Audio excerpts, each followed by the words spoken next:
evening, everyone. I'd like to call this meeting to order. This is the regular meeting of the Southfield City Council for February 14th at 6 p.m. Madam Clerk, would you please call the roll? Banks. Brightwell. Cruz. Present. Frazier. Hoskins. Here. Mandelbaum. Present. Taylor.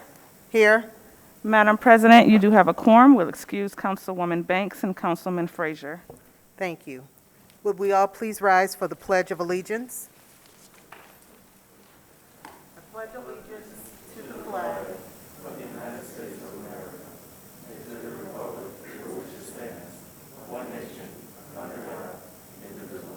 with liberty and justice for all.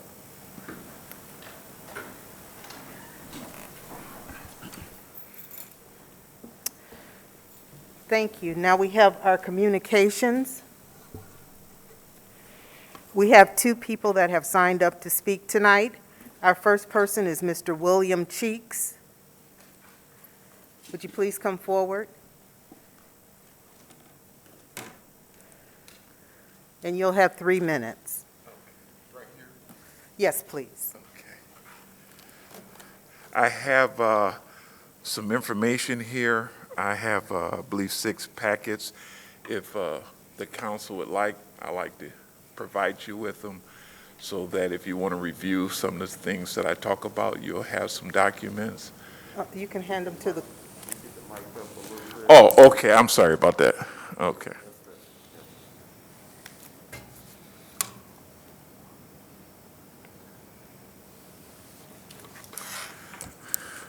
All right, can you hear me good now? Yes. Okay, good. I wanted to speak to the council and bring to your attention a problem I had with the billing of the fire department, and I just wanted to bring a bit of information just so that hopefully it can be looked into and possibly any corrections that can be made, they can be made. I had an experience where I was picked up by an ambulance back in 2020, and from that experience, I encountered a bill, of course, but I did provide my Blue Care Network card. According to the fire department, from the email that I recently received, it was rejected 4 times, the bill, for the ambulance ride. But prior to me receiving this email, I had already been sued by the city for the ambulance ride. When I called Blue Cross and found out what had happened, Blue Cross let me know that the fire department had billed Blue Cross and Blue Shield locally. And locally, that is for out-of-state bills, not for Michigan's bills. They were to actually bill Blue Cross Network, and they would have been paid because I have 100% coverage. In the meantime, I had to hire an attorney to go and help me out with this. And in the process, Blue Cross let me know that they helped the fire department to make the right claim.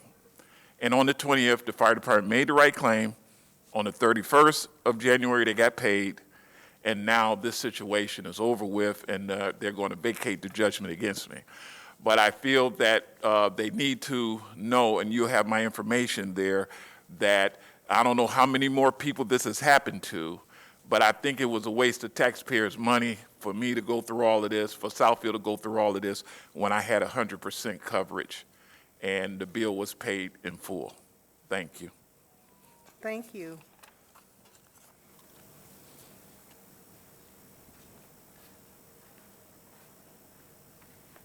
Next, we have Mr. Greg Keeler.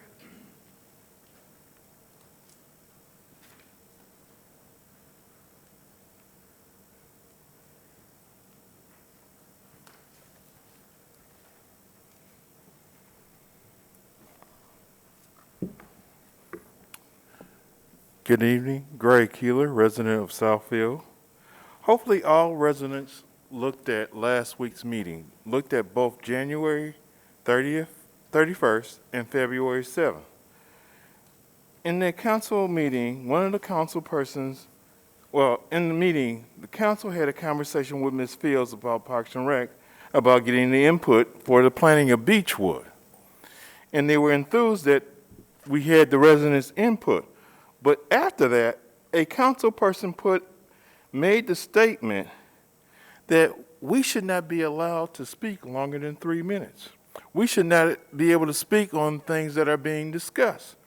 And no one from the council, because I thought your job was to represent us. So if you don't represent us, how can you represent us and not hear from us?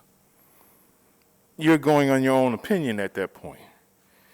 So only one person I heard disagree to what was being said, and that was the mayor. Not one council person disagreed to it. I should have heard a unanimous disagreement that y'all should hear from us. What is being brought up before you, we should have some input into it. What is going on into the city, we should have some input into it. We had a meeting at Beechwood. All the council people weren't there, and when we asked questions, because there was no 3-minute rule, some of the people could not answer the questions. Some of the people went off on other tangents and had to be brought back into what was the question, because they would not answer it directly. Simple questions, like explaining where the money went to, how come the money went there, how come the money was spent for this and that, and then who was in charge of allocating the payment for the money and making sure it got paid, which I believe is council. But they couldn't answer any of these questions. When we asked about their job as council people, they couldn't answer. This is just another example of inappropriate behavior. Once again, this is why we don't need somebody sitting on council that has not been voted by the residents to be on there. It should not be somebody you pick. It should be somebody the residents pick. So they know that their responsibility is to us and not to themselves and not to whoever may be giving them a big paycheck.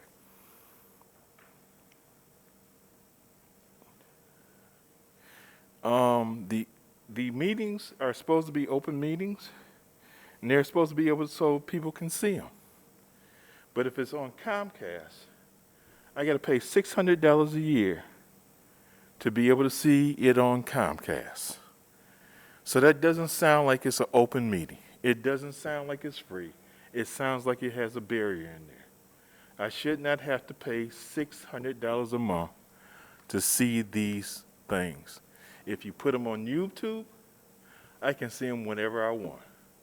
If you put it on something else that is free and available for everybody to see, okay, but I should not have to pay a fee. Thank you. Thank you, Mr. Keeler.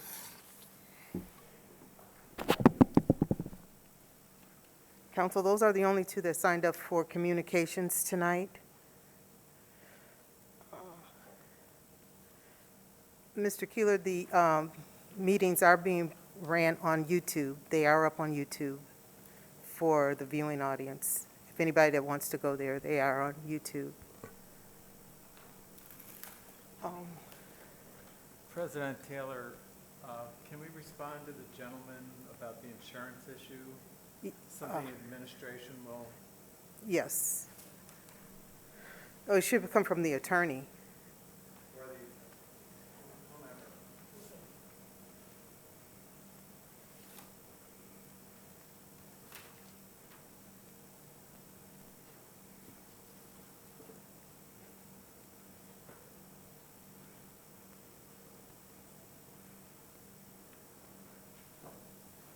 Mr. Cheeks, someone from administration or either our city attorney will respond to you or will get back to you. Okay. Next, we have our presentations. And the first one is the Planning Commission 2021 Annual Report. Good evening. As you recall, each year we come before council, consistent with the Michigan Planning Enabling Act, to make a presentation from the Planning Commission of our annual report was included in your packet. We're going to summarize it here tonight, of the operations and the status of planning activities, including recommendations regarding actions by the legislative body related to planning and development. With me tonight is the former past chair for the last 2 years, Mr. Jeremy Griffiths, and he's done a yeoman's job of shepherding and steering the Planning Commission during the pandemic, where most of our meetings have been virtual. And after my presentation, he'll get up and make a few comments and be happy to answer any questions that the council may have. But this is our list of current Planning Commission members and planning staff that have supported the activities of the Planning Commission this last year. And I just want to do a high-level overview that last year there was 29 Planning Commission meetings, including 17 study meetings, 11 irregular meetings, and 1 long-range meeting.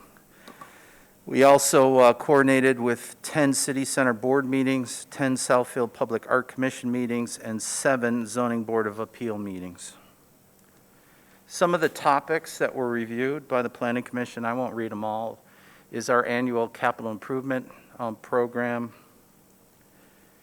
We talked about automated and autonomous vehicles, dealing with diversity, equity, and inclusion issues, dealing with the pandemic.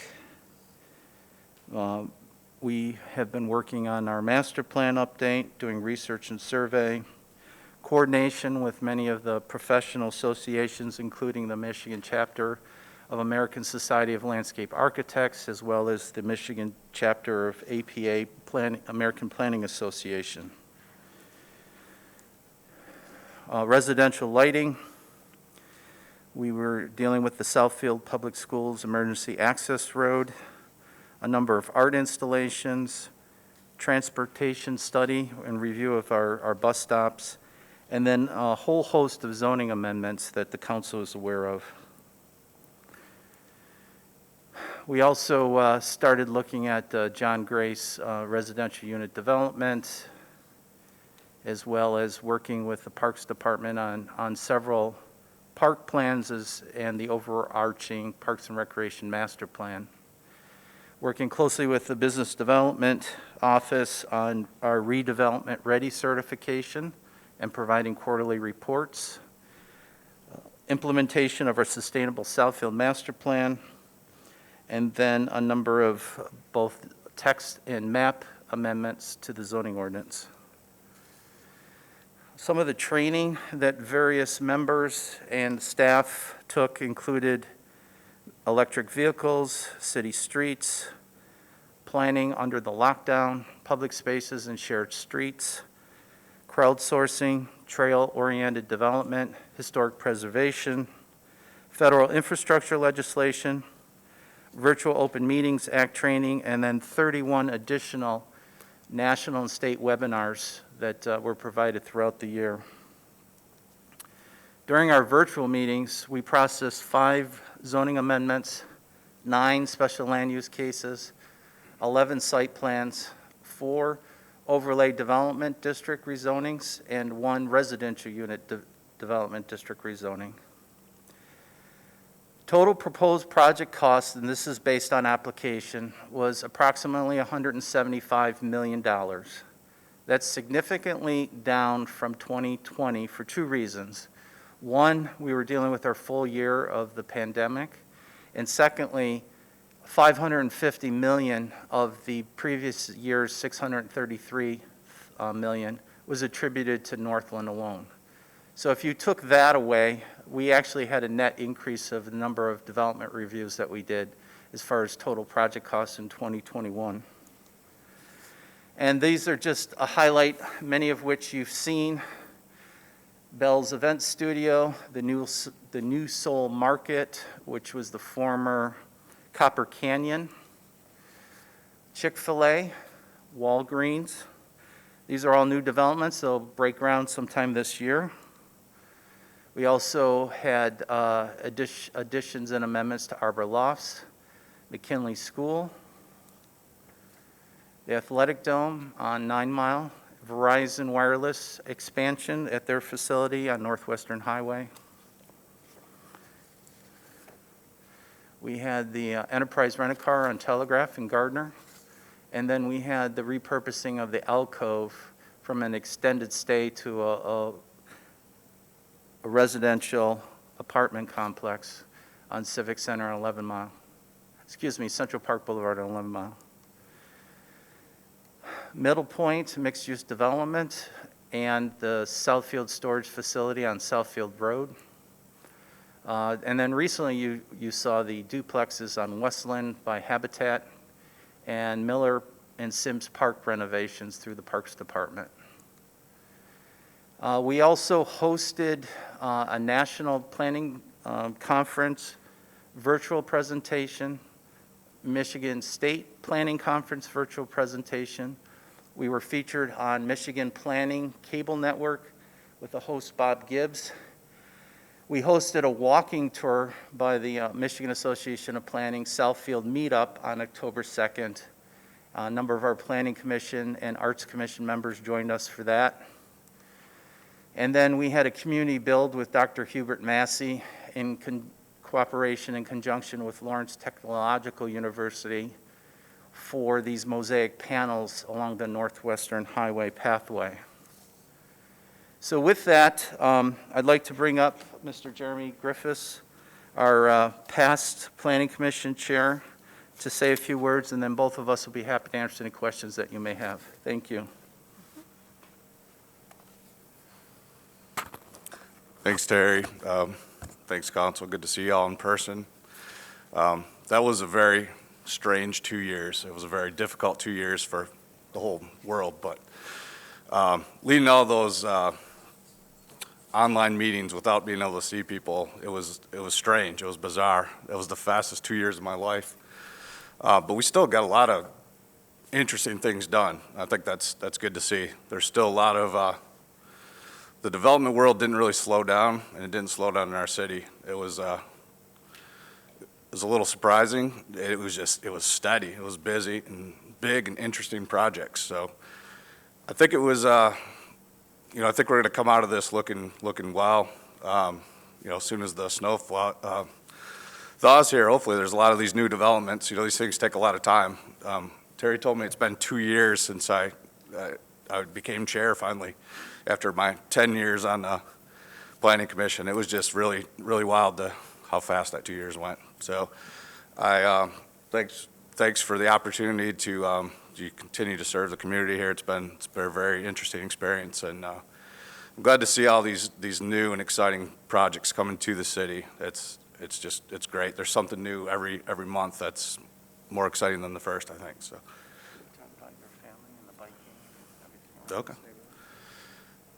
So we're talking about how fast things move. I think I've been in this neighborhood 21 or 2 years now. So my family's grown up here. Before my daughters learned how to bike, there was no bike paths, and then the bike paths were brand new. They thought it was their personal bike path. It was across the road from our house. We could go to all these parks. That's been amazing. We continue to use those every chance we get during the summer. Glad to see all the park, all the new plans for all the parks in the city. That's great. I've said it before, we were a little spoiled because we got to come here to the Civic Center Park was the closest one. But it's good to see the city to continue to redevelop all the older parks in some of the other neighborhoods. Even through the pandemic, there's been more restaurants. So now this is, especially the city center district here, it's becoming more walkable. I think it was a little quiet for a little while with the office buildings being pretty empty, but the restaurants were still packed. So excited to see the new development across the street here, coming out of the ground hopefully as soon as it warms up again, and a whole new mix of uses and the continued redevelopment of this area, which is good for me because it's all walkable and bikeable for my family. My office is bikeable half a mile that way, everything else half a mile the other way. So the city kind of came to me. I didn't realize 21 years ago what it was going to become, but I like the way it's going. Hopefully we keep it up. Anything else, Terry? Yeah, unless the council has any questions or comments. No. Good to see you, Jeremy. Council? Madam Chair. Oh. Yeah, I just want to thank you for your service, first of all, because I know this is a labor of love, and, so anytime our residents are willing to serve in capacities as yours, it's a wonderful thing. I don't know if this is, the presentation was comprehensive. I'm good with that. I just had one question, and maybe for Terry. Have we had any dialogue with anyone about the theater that is out off of Northwestern and 12 Mile, right behind there? The I was former just Star curious. Theater? People have been asking. The Star Theater? Yeah. Actually, that's in front of Planning Commission right now. Oh, is it? Okay. Yes, and they're, Triumph Church is looking at taking over the building for their sanctuary and potentially some retail uses where the former retail are. But they just came in front of our commission last week for the first study session, and there's a number of things that still are being fleshed out, but they are doing some due diligence about that property. Okay. All right. Very good. That was the only question I had, but the presentation here was very great. Thank you both. That's all I have, Madam Chair. Thank you. Councilman Mandelbaum? Yes, thank you. Terry, I know that you and your department are definitely very busy. As Councilman Cruz said, the presentation was comprehensive, and it's nice to see that it's not just new buildings, but it's adaptive reuse of several buildings, especially a lot of the art that we're putting in throughout the city to make it more enjoyable, more culturally diverse. It's wonderful seeing everything. Being that you're so busy, and I know, I'm currently working with a couple other developers trying to set up meetings with you to figure out what to do with some vacant areas, but do you have enough staff? Is your staff, I know you lost one of your planners, how do you feel you're doing on staffing? If we were fully loaded, we'd be fine. But we're down 50%. We lost our entry-level planner in December. We have another planner retiring in a couple weeks and, using up their vacation and their time off. So we're literally 2 down. And I was telling Council President, we've been aggressively interviewing, but that process takes time. And from reviewing the applications to reviewing work product to scheduling the first meeting, having a follow-up meeting, having a written test, going through ACS. And, the best I can hope is maybe by April or May, will I even have someone just brand new out of school for the entry-level position. We have a strong candidate for senior planner, but we've rebranded that position to be sustainability planner so that can guide the city more towards sustainability. So with the master plan, the CIP, some of these other projects, we're a little underwater, but we're managing. And I think once we get everybody on board, we'll be okay again. But just ask the council to be patient while we're trying to navigate these rough waters right now. Absolutely. Do you work or have you recruited from Lawrence Tech at all? We have a wide net of candidates. Surprisingly, we're getting a lot of applications from Wayne State's Masters of Urban Planning program. We have a Michigan State. We've had a couple Lawrence Tech candidates and the various others, but a majority of them, quite frankly, are coming from the Masters of Urban Planning from WSU. And our former planner, Mr. Bryce, he got his master's from WSU as well. So we know they produce good candidates. As you know, it's about finding students that have at least some work experience, whether it's an internship, paid or unpaid, or some part-time work. That's what's lacking. And with this competitive market, I know we're waiting for our compensation study to come in, but we feel like we're a little behind as far as offering starting wages. And many of the young professionals are not thinking about 30 years and the benefits and retirement. So for us to be more competitive, the two things that I hear is more money and more flexibility. And those are those challenges we're having, trying to recruit the right people at this time. Okay. Thank you very much. And again, this is a great presentation, so thank you to Yeah, and you and your staff. I want to give kudos to Mr. Griffiths. Besides having the architecture background and doing a great job, he is one of our champions for adaptive reuse of buildings, and he's constantly talking about, does it make sense to tear buildings down and put them in landfills? And even some of the buildings and projects that are being renovation, how can we use some of those materials in other ways? So he's been a great spokesperson for the city on sustainability and adaptive reuse. Excellent. Thank you. Thank you. Councilman Brightwell? Yeah, I want to compliment the planning department and Mr. Griffith and all that you do. We have, in essence, the whole department each year. I'm impressed with the line of work that's coming out of it.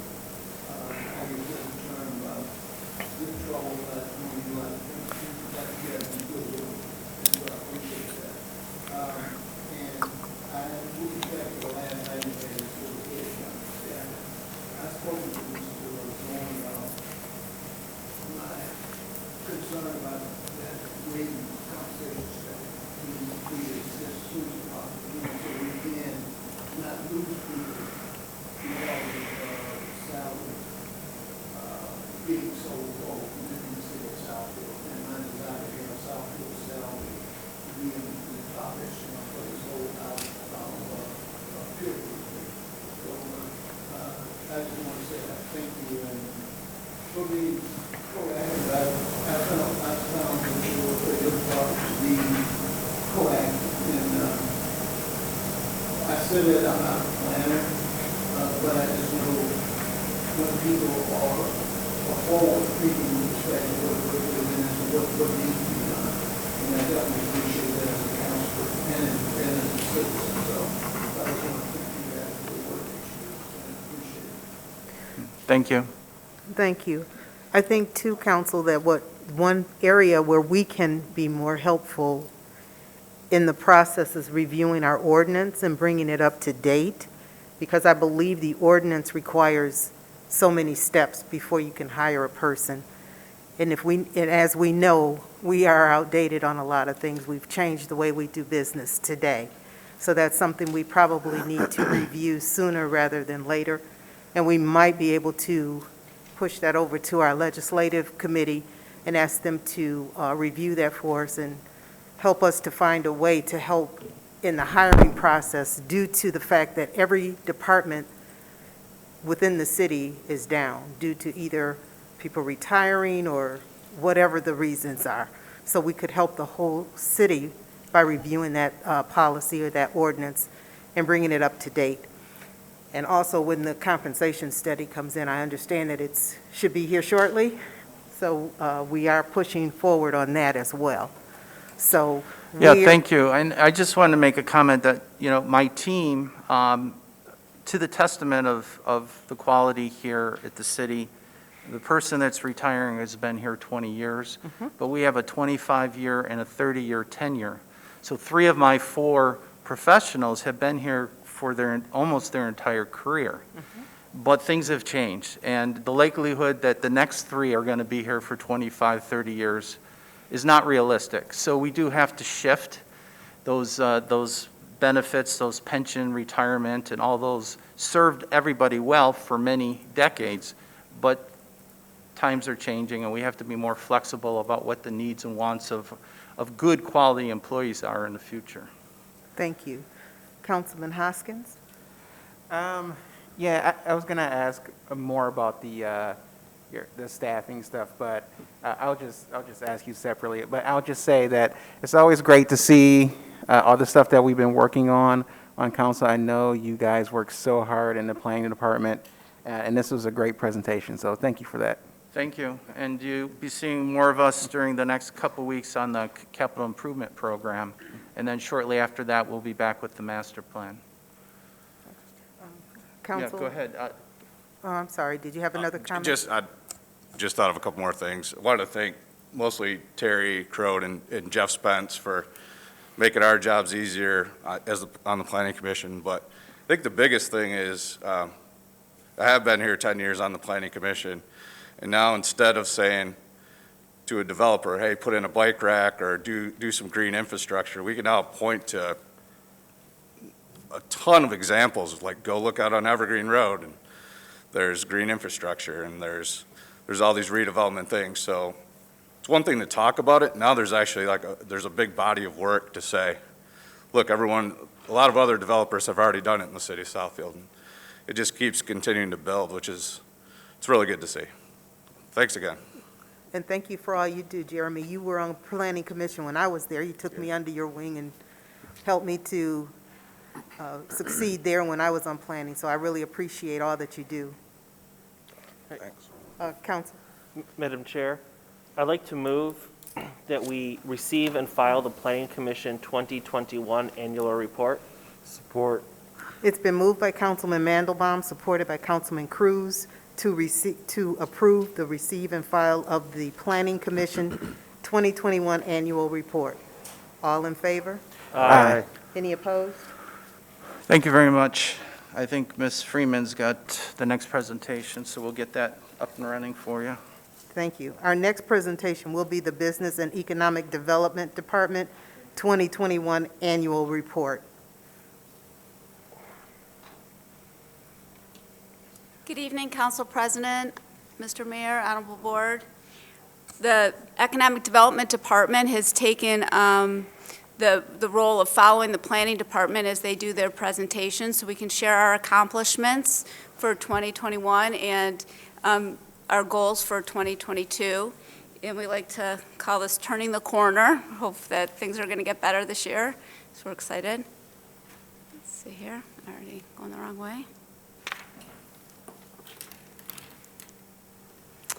The Southfield Business Development, Oakland County, Michigan Works, Southfield, and Centropolis Accelerator work strategically to develop new and innovative services and alliances to set the stage for a strong 2022.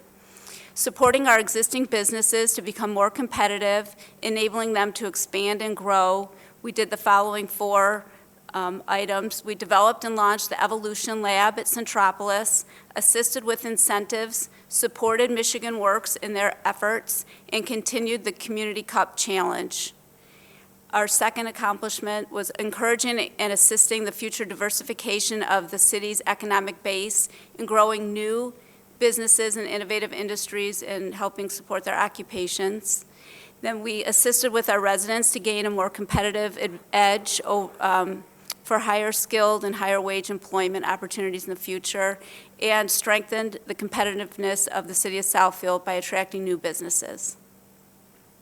I'd like to thank the City Council, the Mayor, the City Administration for supporting all of our efforts in business development. We appreciate all the support that we've received from all the departments. Obviously, we work very closely with planning, building, the DDA, the police department, assessing, the clerk's office, pretty much all the departments. I rely on them for their assistance, and we appreciate it. Oakland County, Michigan Works, the Centropolis, our Economic Development Committee has done an excellent job of assisting us this year. We appreciate it.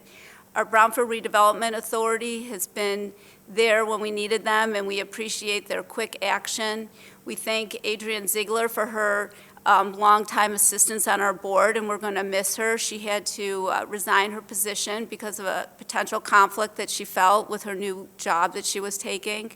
And we welcome our new board member, and we look forward to getting our future meetings with projects coming forward. And we also appreciate our work with the Chamber of Commerce and all that the executive board and the board members do to assist us. Supporting our business community. The development and the launch of the Evolution Lab. Last year, we've seen so many small businesses that were struggling and really needed extra assistance to move forward. Oakland County was redoing the way that they offered assistance to our business community, and we felt that we really had to take a proactive approach. In the past, we didn't want to replicate the services that the county was offering, so we steered away from offering this type of program. But at this time, we felt that there was a need. And working with Centropolis, they had an opportunity to access a grant from the New Economy Initiative, and we offered support, and we started a pilot program with the Evolution Lab. The goal was to service our underserved populations, minorities, women, and others within the underserved population, targeting Southfield businesses specifically, but we also opened the opportunity for non-Southfield businesses to come into our community if they were willing to relocate in the city as they progressed. The businesses had to be in operation for at least 1 year, have 1 to 4 employees, and $10,000 to $100,000 in annual sales.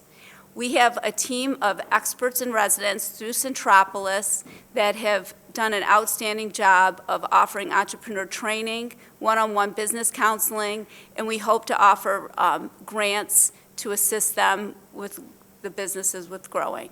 One great company that we've just signed up to move into our Accelerator is the Carpet Puller. This is an older gentleman who, an African-American gentleman whose business was outside of Southfield. He installed carpeting, and obviously he had to remove carpeting in order to install the new carpeting. And instead of being on his hands and knees trying to pull up the carpet, he created a tool, and he worked with our lab and John to help do a prototype for a new tool where he could stand up and help remove the carpet. And now he's able to utilize this tool pretty much on his own to pull up the carpet. It's remarkable. In such a short amount of time, we were able to get him going. They continue to work with him. He has taken space in the Accelerator. The team is, again, offering him services to patent his product and to commercialize it. He's just one example of over 40 companies that we've already started working with within a 4-month time frame. We have a funnel system, and so they're doing a deeper dive and evaluating each company as they come through. We have an online assessment at the Centropolis website to help these businesses. Terry mentioned some of the projects that we've offered incentives to over the last year. We had 2 PA210s, Arbortown and DDK, the gentleman who purchased a building off of Northwestern Highway. And we had 2 businesses that relocated within Southfield, IAC and Donor, and we offered them the PA328s. And we did 2 brownfield projects, Contour and SLT Holdings, which was the market. Oakland County, Michigan Works worked very hard this year offering, they assisted with 165 grant applications. 125 of them were awarded. These companies received $3.4 million, and they will assist with incumbent training for over 1,200 workers. We also assisted with the hiring of 1,342 people and created 77 apprenticeships. We continue to offer online business services, and we were able to renew their lease for another 2 years. The Community Cup Challenge, we were able to keep it going. Again, it was very challenging this year. The businesses really wanted to come back and do events in person. We had 6 companies with over 100 volunteers and participants involved. They donated school supplies to Southfield Public Schools and competed in a variety of different events. We teamed up with the Eat to the Beat to offer a little bit of entertainment and kept the program going, and Veoneer came in first place. So we had a golf event and a field day event. It was a lot of fun, and we look to do the same thing again this coming year as well. Centropolis has just been an amazing accomplishment to help us with diversification of our economic base. I mentioned some of the things with the Evolution Lab, but our Accelerator has just been way more than what we ever expected.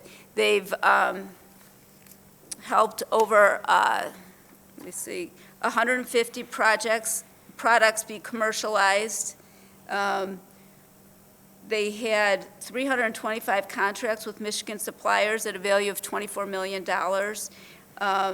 Had $80 million of investment towards these clients and created 360 new jobs.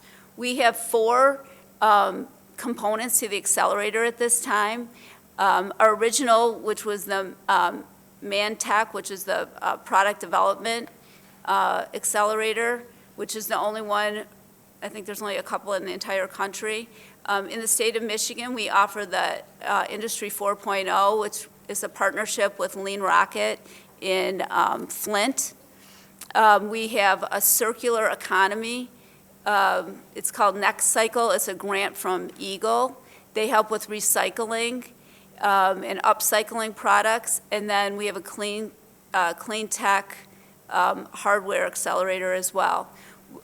We've brought companies that we do business with. We had Contour come over and meet with them. We've had many of our large employers come and meet and see how we can leverage these companies and encourage them to take advantage of these new technologies that are emerging through the Accelerator. As we heard from the planning department, it would be great to have planning and some of the architects come and see some of the recycled products and some of the ways to clean out with some of the new technology, the high tech that they have to clean out the buildings and take advantage of that. But it's been a phenomenal success. Our third accomplishment is helping our residents become have a greater competitive edge for higher skills. We had over 3,000 people attend virtual workshops that were offered, and we had 275 workshops last year, as well as over $400,000 were given out to the community for training programs and certifications to get people back to work. Strengthening our competitiveness to attract new business. I go to a lot of different events on a regular basis to promote Southfield. We've started traveling again, so working with the Detroit Regional Partnership and attending different events to learn about new technologies and to encourage these businesses to come to our community. We have a relationship with the Michigan-Israel Accelerator, where our accelerator works with their accelerator to offer training programs and to encourage those businesses to come into our city and take space at our accelerator. We're looking to expand that program through the German-American Chamber of Commerce, and we've had some communications with the German Chamber to get that going. And attracting new business, Morelli is opening, and they're having their grand opening in May. So we were excited to see that building come back to life again. And we also welcomed Mojo Cloud, which is a data center into the city. For 22, we look to continue our business attraction, business retention, diversification, helping to educate the workforce, and building on our public-private partnerships. For business attraction, again, we continue to use our social media to reach out around the world, attending events. Now with the advent of Zoom and having a lot of online programming, we can continue to attend events that are around the world, participating in London Tech Week and different things like that. It really helps create a stronger bridge between us and these other areas that are looking to expand in the United States. Our efforts with planning and creating placemaking has been a major attraction to businesses. We've seen a lot of companies come to our community because of the new walkable environment that has been created. We want to continue to gain our certification for redevelopment ready and to streamline our approval processes. Business retention, again, we're hopeful that City Council will support our request to expand the Evolution Lab. We find that, if we can show the success that our pilot program has offered, that by bringing on some more counselors to assist with this effort. We can really get our micro businesses and micro makers to grow and to take more space in our community. Again, we continue to work with all of our partners. Oakland County is going to be announcing a Navigator Program. We have a person who is assigned to the city of Southfield. They'll be working in the Centropolis space and helping to leverage different resources from around the county. And then again, just continuing with many of our online resources that we have on our website. The diversification effort, we continue to target new technologies to bring them to our area to help Centropolis grow. I continue to attend events and site selector events and to showcase the Accelerator. Our Economic Development Committee will be meeting at the Accelerator in March, and we continue to ask companies to come and visit and to see all the opportunities that are available. We're hoping to have the Downtown Development Authority, we were going to ask the Southfield City Center to attend a meeting so we can, again, share more resources that are available. Educating our workforce. It's important for us to continue to inform our community residents about all the new technologies that are available. We're working with the high school and Southfield Public Schools to share the resources from the business community. We're hopeful that the schools will open up and allow us to bring more businesses back to the schools this year. They're also starting a new relationship with the Society for Manufacturing Engineers to establish a prime program. This is a direct pipeline to get students into engineering programs. So we know that with the switch to electric vehicles, there's going to be a very big shortage of electrical engineers. So that is going to be a big focus for us to encourage students to explore those fields. And then just continue our public-private relations partnerships, again, with our chamber and all the different ethnic chambers around the region, and to showcase our city. Thank you. Thank you. Council, do we have any questions, comments? Councilman Cruz? Shelley, thank you, excuse me, for that presentation. I think I have two questions maybe. One is, in terms of the partnerships and the pipeline, is the community college involved in any of that? Are you communicating with Oakland Community College Absolutely. in particular? I mean, I know that sounds very selfish of me, but I'm just asking, are we talking to them? Absolutely. They are one of our crucial partners. They have a lot of programming. In terms of educating our workforce, they work hand in hand with Oakland County Michigan Works. They have an excellent program where your tax dollars, when you hire additional people, those tax dollars go back into training programs, and they're very flexible. So the business can take those dollars and create whatever type of training program they need. So we definitely work with them.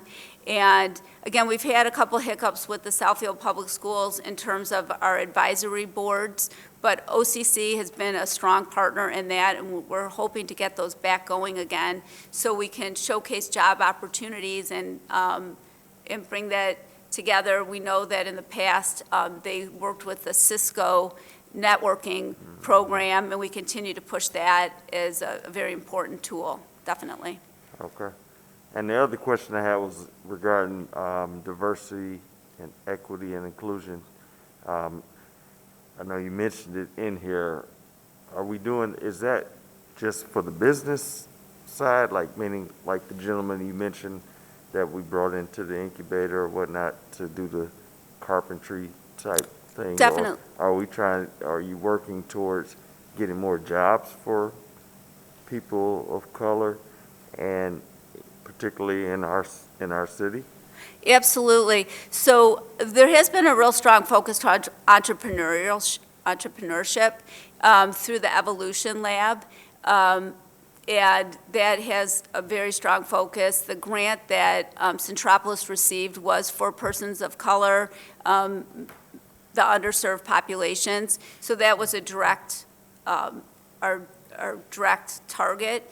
Many of the people that live in our community fit in that category with a large population of African Americans. So by targeting our business community, we are achieving that goal. Regarding Oakland County Michigan Works, they definitely are offering assistance to the residents through the different workshops that we have and, the virtual job fairs, and hopefully the regular job fairs will get back going again soon. Okay. Yes, but the DE&I is a strong focus. Our Chamber of Commerce is also, many of the larger stakeholders in the chamber have come together, and they were having regular calls on DE&I and sharing best practices.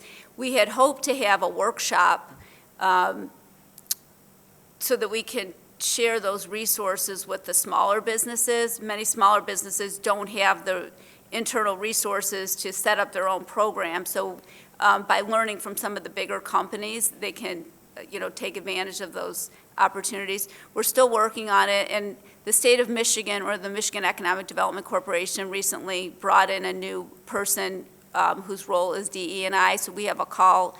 We're working on setting up a call for sometime this month to learn about new strategies that we can employ to get out to our community as well. All right, thank you. Thank you, Rochelle. Thank you. Councilman Brightwell? Yeah, I just want to thank Ms. Friedman for the presentation, and it was in-depth. And I definitely appreciate the term community embedded throughout your presentation, indicating how much it would benefit in the community. And overall, it's an excellent presentation. But I just have a human interest story. When you, the info, when you said Community Cup, I know Veoneer won this year. Did they win last year? Also, the last time it was presented was a Veoneer? No, we had a kind of a pause the year Right, before. We right. didn't have a winner. And then I think IHS won the year before. Okay, well, I was just, one year, I kind of was out there observing, and I think Veoneer seemed to be, I didn't know whether they just had more younger employees or Very energetic employees. Yeah, I know they were always seemingly the name there, but otherwise, just thanks, Ms. Freeman, for the presentation, and I feel that you are contributing to the city. Thank you. Thank you. Thank you. Councilman Mandelbaum? Shelley, thank you very much. It was a great presentation. It's always nice to see that we're always helping entrepreneurs. And I know a lot of times it's getting that foot in the door, that initial support is always the most difficult. And I know that besides everything else that you do to bring businesses to the city, I think, the more that we foster the small startups and bring them back and stay in Southfield, I think the better we will be as a city. So thank you very much, and great presentation. Thank you. Thank you. Councilman Hoskins? And I'll just echo what my colleague said. Thank you so much for that presentation, very thorough. I just had a quick question about the carpet puller. How did he find his way to us again? Well, again, we have a grant from the New Economy Initiative, and we've been reaching out. Again, there's just a big network of people, and so they make a lot of referrals through the different networks. Again, we have a lot of, the material goes out through social media, but again, our network of people, they just, submitting information. So when people learn of different opportunities, they send them our way, pretty much. So, yeah, it was just through referral. Was he creating the device beforehand and it just worked out that, like, oh, we have these facilities and we have the space for him to help him out even more? Yeah, so he, again, had an idea, and he actually had overpaid for his own patent, and if he had come to us a little bit earlier, we could have gotten him, or he could have learned about getting a provisional patent at a lower price point. But he had drawn up an idea, and so our lab, at the lab, we have 3D printers. We have a gentleman that runs the lab. He's got a machine tooling facility. So you can pretty much bring a drawing to John, and he can, through CAD, they have a team of people, they can recreate whatever product you're thinking about and design it on the computer, and then they can 3D print it at no charge. And so that people could take that product and go out and do demonstrations and get support to see if this is a useful tool. They have to, go out and meet with like 100 people to see if this is going to be something that the community's going to, that it's going to be beneficial, to do evidence gathering, see if it works and see if what tweaks you make to the product. So all that, depending on what stage the person's in when they come to the accelerator, that's how the accelerator determines what services to do. Okay. We had another woman there, you guys might have remembered, this woman who created buttons to buttons.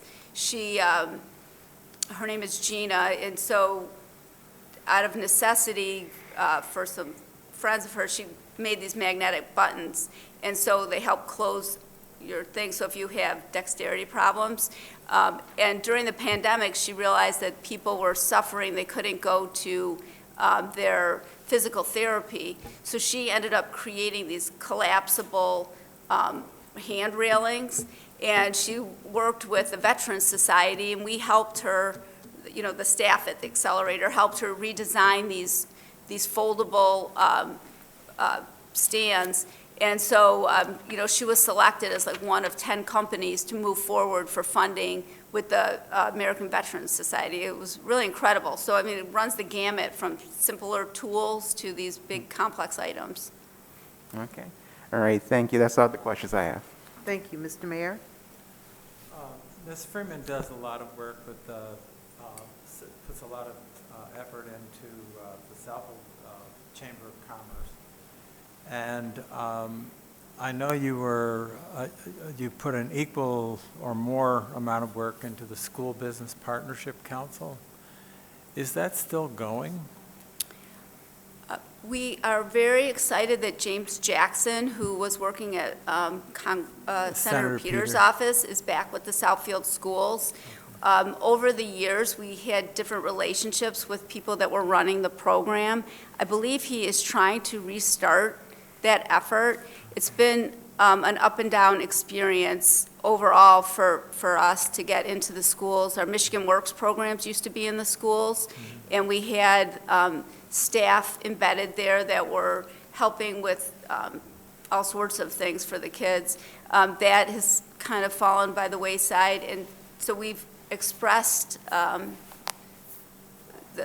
they get that program going. I think they're still struggling with, if they're in school or out of school and that type of thing, so. Well, I just recall when it was really, really humming. Yes. It provided a whole number of internships in Southfield companies for high school kids. And I thought that was extremely beneficial, more than any other thing that the School Business Partnership Council did. Thank you. Yeah, we had a whole series of activities. We had business etiquette, we had resume writing, job introduction, job shadowing activities, and then internships. And so it was like it was a series that we took the students through all these different phases.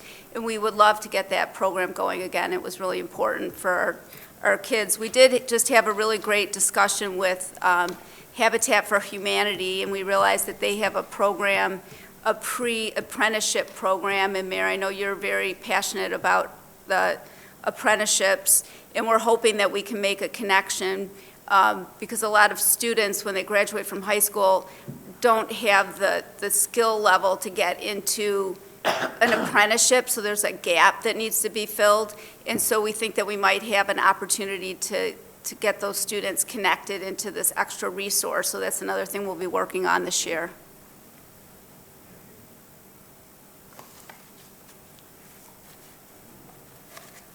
Thank you. Thank you. Anything else, Mayor? Oh, that was it. Thank you. Okay, council, are we ready to entertain a vote for the approval to receive and file? Madam Chair? Madam President. Go ahead. I did the last one. All right. I move to approve presentation on the Business and Economic Development Department Annual Report of 2021 to receive and file. Support.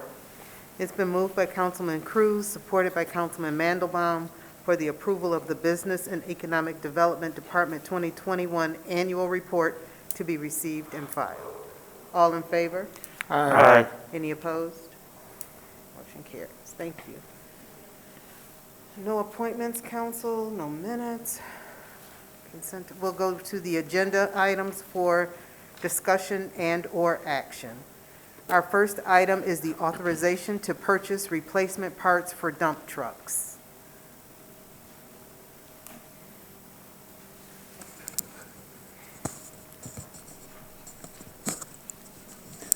Good evening.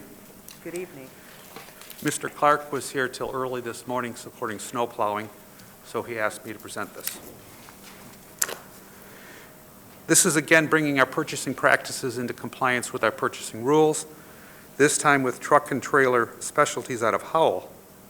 They are the sole source for Monroe truck parts, and basically that is everything except the chassis on our dump trucks. So plows, lights, cylinders, dump bed, everything. We're asking for a 2-year, $18,000 per year contract with them, and we'd like it to begin today as soon as we can, because obviously this is when we have to replace those parts. Besides being sole source, our parts supervisor, David Willis, asked me to mention that this is another company they find really great to work with. Not only do they stock just about everything we need so we can get the trucks back on the road quickly, they've also been reasonable to us regarding replacing non-warranty parts under warranty, if that was the fair thing to do. So we're asking for a 2-year, $18,000 per year purchase contract with Truck and Trailer Specialties out of Howell. Council, any questions? Yes. Councilman Cruz? All I want to know is the money available in the budget? I mean, Yes, sir, it is. we're The funds good are there. budgeted. Thank you. Okay, that's all I need to know. Councilman Mandelbaum? Do we pick up the parts or do they drop them off? Deliver, sir. They deliver. Okay, thank you. Councilman Brightwell? Yeah, John, I'm glad you made your presentation, because I know most of our fleet are GM vehicles.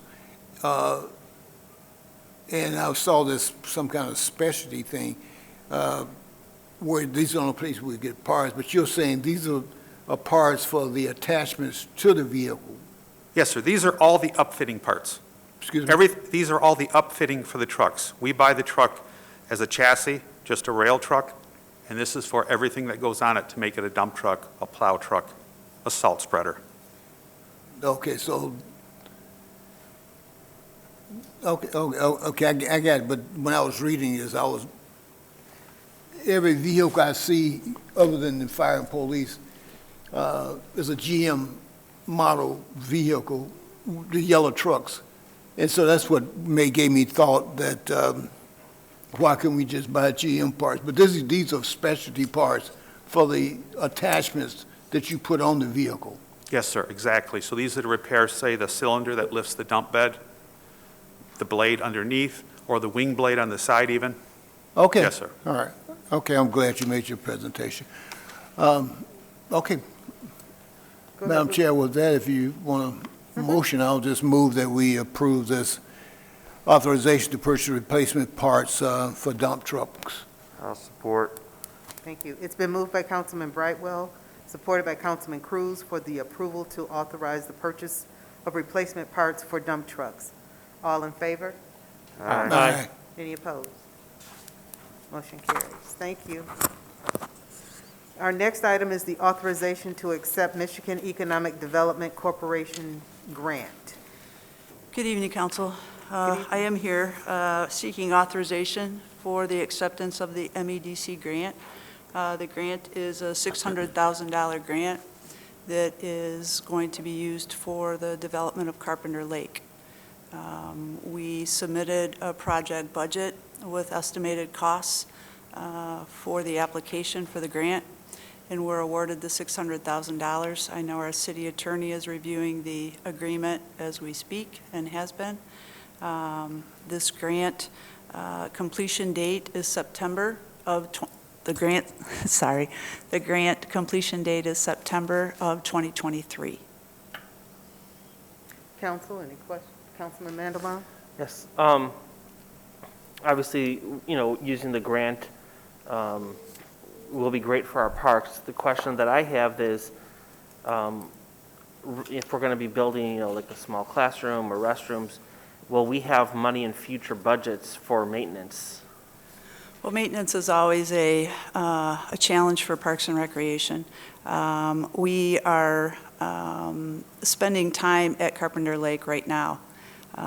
Some of the time that we're spending there is the trash removal and the trail maintenance, so that will continue.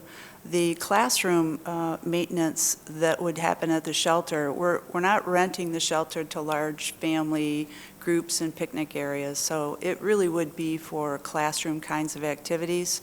And bathrooms there, we would much rather clean a standing room, flush toilet bathroom than porta potties, and I think our residents would appreciate that as well. So I appreciate your question, though, I really do. Maintenance and staffing continues to be a juggle, but we will make our way through that as well. And would these restrooms and classrooms be open all year? Is that the plan? Oh, you know what, we haven't even looked at that yet. Of course, our flush toilets all closed down in November.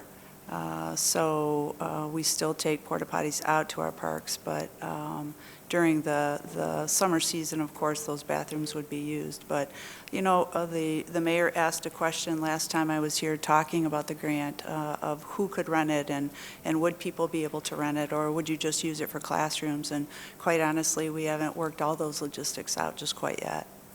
Okay, thank you. You're welcome. Okay, council, are we prepared to vote? Madam Chair, I move that we authorize the acceptance of the Michigan Economic Development Grant of $600,000. Support. It's been moved by Councilman Brightwell, supported by Councilman Hoskins, for the approval of authorization to accept the Michigan Economic Development Corporation grant as presented. All in favor? Aye. Any opposed? Thank you Motion so carries. much. Thank you. Next, we have the discussion regarding the use of the Metro funds and/or the American Recovery Funds for pathway development and authorization to award contracts for shared use pathways. Good evening. Good evening. If you may recall, in December, I kind of gave you a preview of what we might be bringing back to council. And I'll start with saying that in fiscal year 2021, council authorized $100,000 for transit improvements, and we were able to install a number of concrete benches and key walks last year and place an order for benches and trash receptacles. But due to logistics and supply chain issues, the delivery kept being postponed, and we did not receive the product until the end of October. By that time, our purchase order had expired or was withdrawn. So the money was approved, but we exceeded being able to spend that money from the previous fiscal year. So one of the asks tonight is to increase the budget to pay for an invoice that we've had since October. We have 15 benches and 13 trash receptacles sitting at our DPW garage waiting to be installed when the weather breaks. Also, in this year, council was kind enough to authorize $600,000 in the current budget from the Metro funds for shared use pathway improvements and to continue the transit pedestrian improvements. As you may recall, I came before council at the end of last year and stated that we requested you accepting an easement for the pathway along Eaton Corp. This is the last half-mile stretch within the city center that has no pathway at all, from Blosser southbound to Civic Center Drive. The City Center Board has fully funded this project in the amount of $325,000, but my ask at the time was to set aside $50,000 for construction contingency overruns. This was competitively bid through the city's purchasing so that it would allow you to authorize these funds if needed. So this is the second ask, is that we allocate $50,000 from our current $600,000 budget for cost overruns if needed. And then I had presented some potential pathway projects that came out of our master plan study, one of which is a half-a-mile stretch along south side of 9 Mile adjacent to Bovaric Woods. This currently has no pathway or sidewalk at all, and it would connect a lower income eligible neighborhood to the park and to our Evergreen Road corridor, which gets us persons with lesser mobility opportunity to connect into the resources of the library, the municipal campus, and employment centers, as well as Lawrence Tech.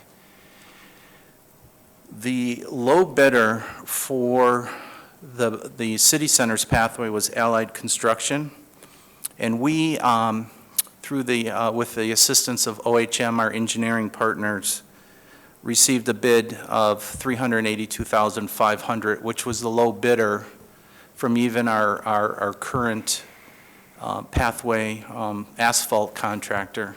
So we can lock in unit prices in order to build this half-mile section at an estimated bid of $382,500, and that includes construction as well as construction engineering. And then another section that was critical on linking the Southfield City Center to the Downtown Development Authority, linking Lawrence Tech University to Ascension Providence Hospital, and linking our city center business district to the new Northland redevelopment, was to continue to extend our non-motorized shared use pathway southbound from 9 Mile down to Cornell.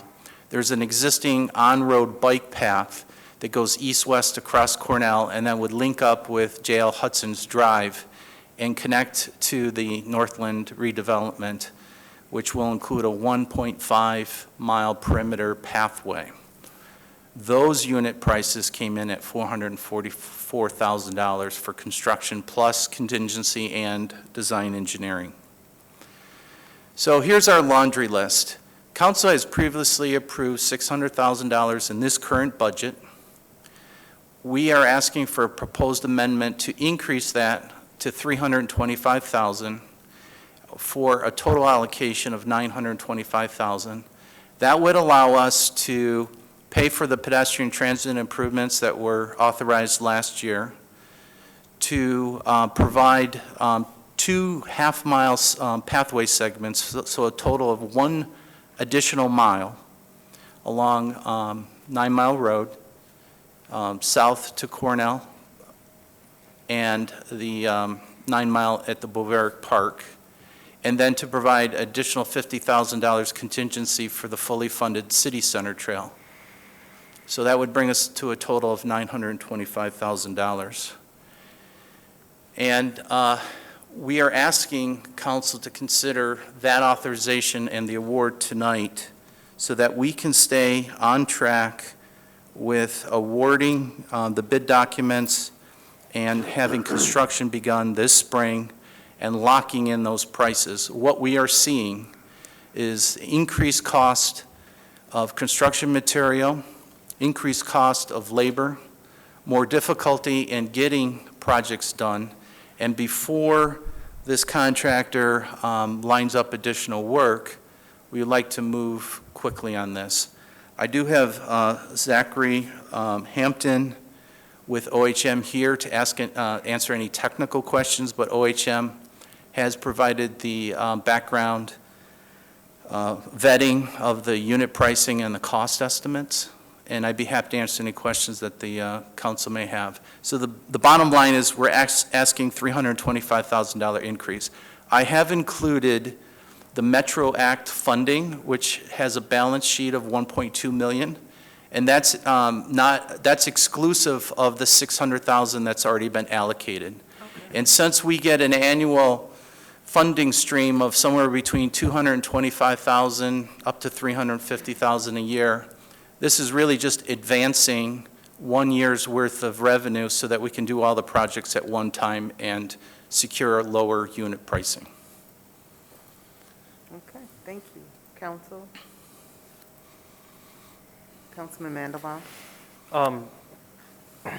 Terry, that you're basically asking us to double the budget, or not double it, but. 50% increase. Yeah. How much room, how much does that leave in the fund balance for this? Well, again, if there's 1.2 million, if we take 325 away, that's still over 900,000, and we anticipate almost the entire amount that I'm asking you basically to get back? Advance will be replenished this year with our annual contribution. So we'll still have $900,000 even if you authorize this now. And if we waited till next fiscal year, I could do 4 out of the 5 with our current budget. It's that extra half a mile along Bovaric Park, which there is no pathway at all. And if we wait, prices will only go up and it'll cost the city more money just by waiting, one fiscal year beginning July 1. So there is an advantage to doing these projects together. And I know, because I know like in my neighborhood, they were half done, like as you said, they were, we have the benches and receptacles waiting at DPW, so I know that they are there, but, okay, thank you. Madam President, Terry, you started with the balance of what? The current balance is 1.2 million, and that's exclusive of the 600,000 that's already been allocated. So if I'm asking for 3.325, that still will leave a balance of about $900,000. The balance is 1.566 at June 30th. Okay, this was the number that Austin provided to us as of June 30th. So the balance is even higher. Yeah. And as far as I know, there is no other projects where this money has been committed to. Thank you. Mayor? Yeah, I wanted to talk about the 9 Mile improvements. You may be aware, if you've traveled along 9 Mile through Oak Park and to Ferndale and actually to Hazel Park, tremendous amount of placemaking has taken place along 9 Mile. With the work that's being done to revitalize Northland. And then, of course, Providence Hospital, our largest employer, as well as, you may not be aware, but the Kenmar building and the former IBM building are almost completely rented.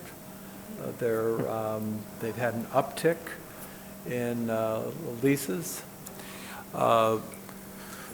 And then, so one of the things we've been talking about is extending what Oak Park has done with the new trail, the placemaking, the plantings, bringing that across into Southfield, and at least to Barbaric Woods Park, as well as it connects with the sidewalk at Evergreen. On Evergreen, on both sides of the street, there is sidewalk all the way to 10 Mile and actually up to the Civic Center. So this is adding a great deal of walkability. Recently, the Public Art Commission has decided that this would be an area of focus that they would like to support the placemaking with doing fundraising for new art installations on 9 Mile. So I am very supportive of this and hope that the council will agree. And again, if you have not driven 9 Mile, what's happened in Oak Park is really, really impressive, especially if you remember the strip. It was really bland, and they've just taken a lot to dress up that area. It's extremely inviting now, where before it would be what I would call the geography of nowhere. It was just typical suburban byway. And if I could piggyback on what the mayor said, and I know Mr. Zorn has constantly championed the east-west connector of 9 Mile through all the downtown development authorities that gives a funding source and a sense of place. And when we look at things regionally, working with SEMCOG or MDOT, they always want to know how we can tie into regional trails.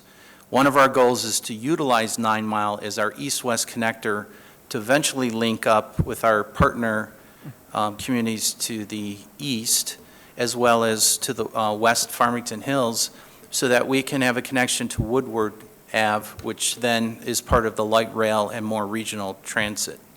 I just spoke with Mr. Vince Ranger earlier today, who's recently retired from MDOT, who is going to be heading up a regional community-based steering committee that we are proudly joining to talk about those regional connections.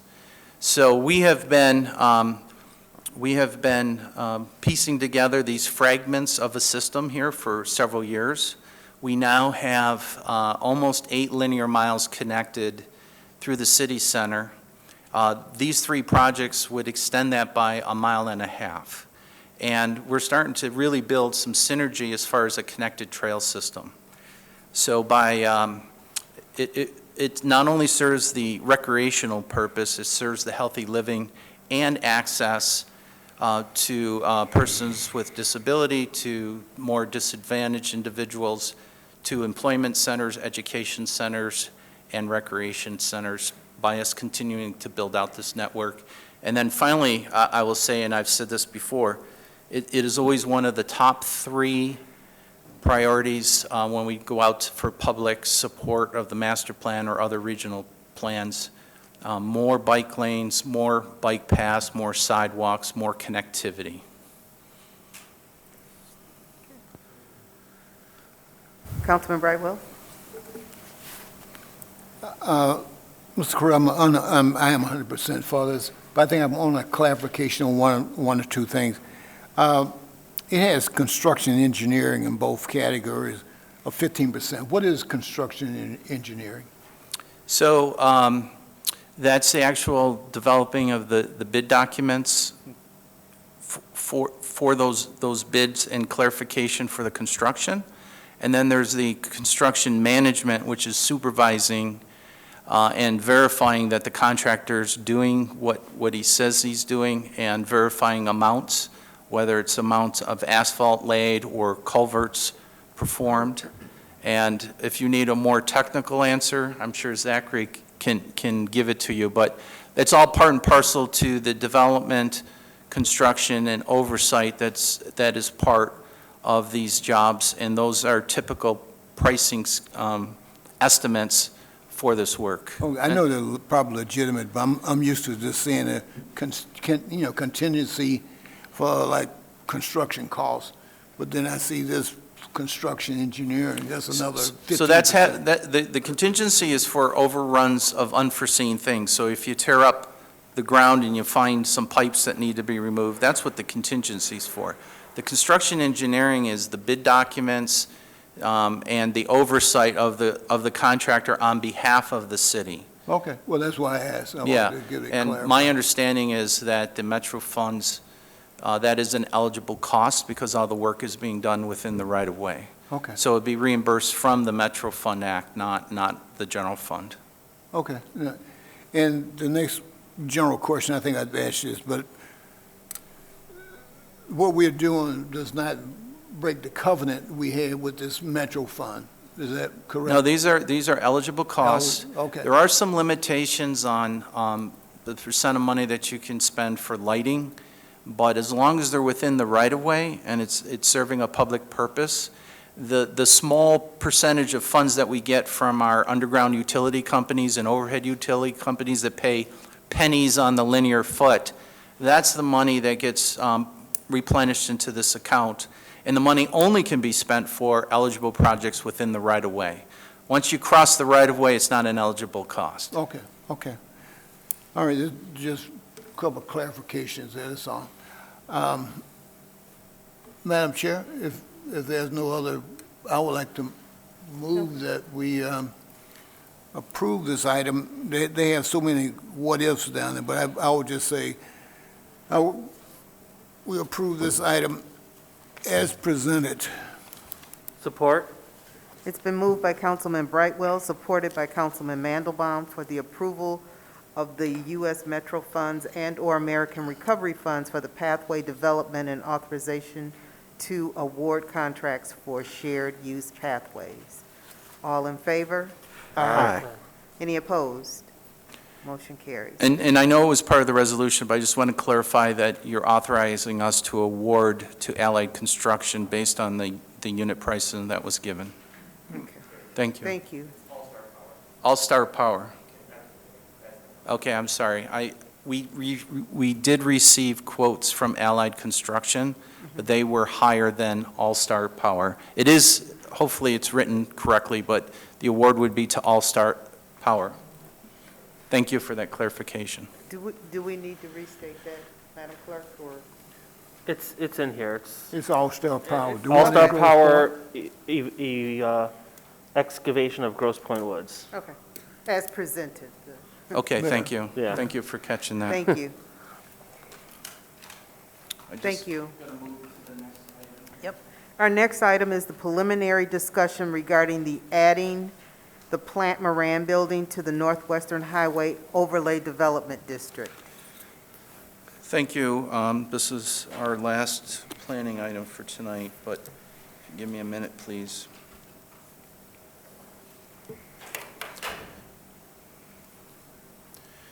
Before I turn this over to Friedman Associates representatives to talk about extending our current overlay development district one parcel, I recently made a presentation to Oakland County Planners Gathering last Wednesday, and the research I was assisted with our city assessor, Justin, and our business and economic development manager, Shelley, to provide these trends, as well as my research with the master plan. And I think it's important just to take a brief pause and review that our resident population is about 78,000, and we grow to approximately 175,000 daytime population. That's pre-COVID. What the actual numbers are today, I would hazard a guess. And we, prior to COVID, we were just starting to recover from the Great Recession. So 2008 through 2010, we were probably about 50% occupancy, and then just prior to COVID, we were in the high 70s, 80s, and even 90s in some respects. And the trends that we've seen nationally as well as in our area is that the pandemic accelerated many trends that were currently existing pre-COVID. That technology allows remote work from anywhere, and online retailers continue to become the new norm. Working from home or anywhere else, such as digital nomads, means that there's more flexibility from the employee. They've eliminated commutes, so they're saving more time driving to and from work, and in some cases that results into higher productivity. They are benefiting from increased time with family and friends. The work-life balance has become a major consideration and has shifted priorities from employees. We're seeing a trend of 3-2-2. That's 3 days in the office, 2 days working from home, and 2 days off. And even in many cases, employers are reluctant to even bring people back in 3 days a week. In many cases, employers are offering increased wages just for retention. There is an overall reduction of office space and leases, and we're hearing anywhere from a quarter to a third reduction. And companies that are not willing to provide certain perks in post-COVID world will have a hard time finding competitive employees. 6 in 10 workers, according to LinkedIn, had gone through a career awakening as of fall of last year. Businesses need to step up to support current and future employees and their families. Tenant space size, competitive rental rates, and flexible lease terms are all being reviewed. Supply chain challenges continue. Products, transportation, construction materials, cost, and labor are affecting new development of offices.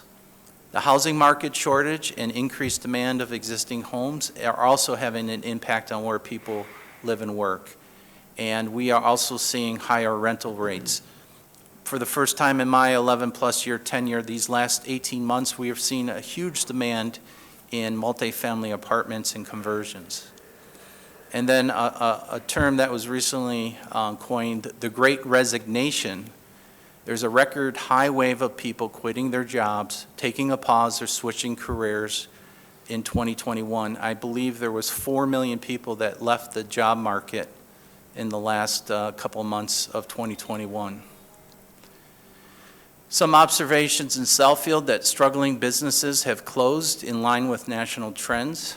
Office conversion, especially Class C, we're seeing more demand or inquiries in our office almost daily about storage, religious institutions, housing, retail showrooms, research and development, and last mile logistics centers and dark stores. There's, as I stated, there's an overall reduction in office space and leasing. Increased vacancies will lead to lower rents, which will affect operating expenses, and it'll have an impact on owners' ability for debt service, repair and maintenance, and eventually taxes.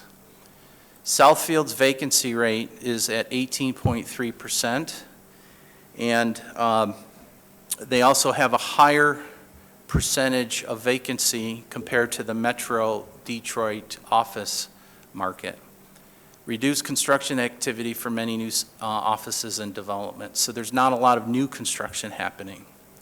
We must factor in how reduced office workers will impact our support and secondary services, including our restaurants, retail, commercial, and small business support. And we need to provide greater zoning flexibility for drive-throughs, walk-up windows, drop-off and pick-up areas, outdoor seating, and temporary uses. Economic development, land use, and transportation planning will be affected in yet to be determined ways. Government policies, mandates, repeat of shutdown, make it more difficult and expensive to do business. The 2021 assessed value is currently 41.7% higher than the taxable value due to the Great Recession.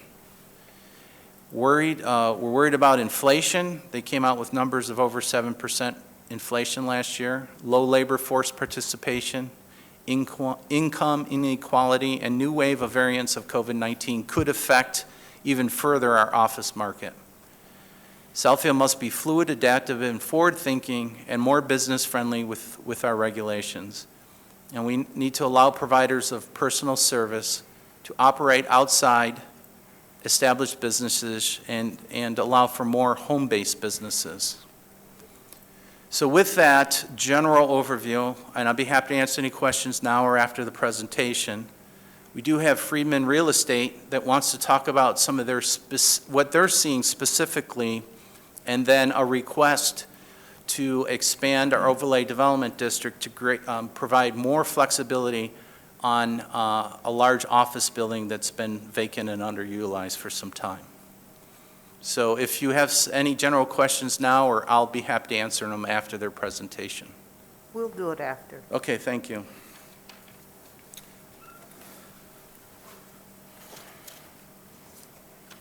So we have David Freeman, and I'll give you the pointer here.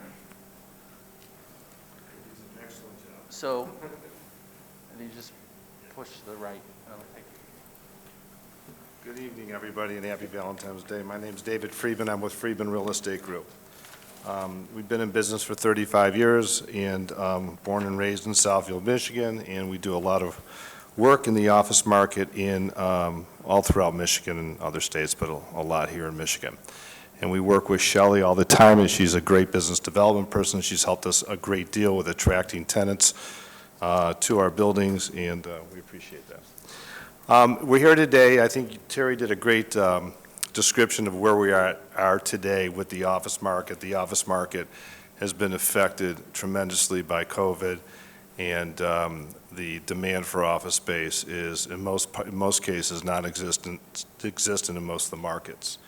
And of all the categories that we deal with, whether it's multifamily, industrial, or retail, or office, or hotel, the office market is becoming more and more difficult to keep our buildings full and retain tenants.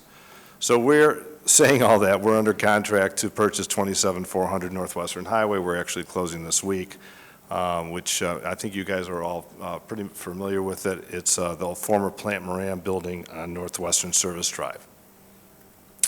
Our vision really is to, like Terry suggested, to have the overlay district utilized for this property so we can create some alternative uses. We've been very successful in some projects converting office buildings into other uses, which I'm here tonight to show you some examples.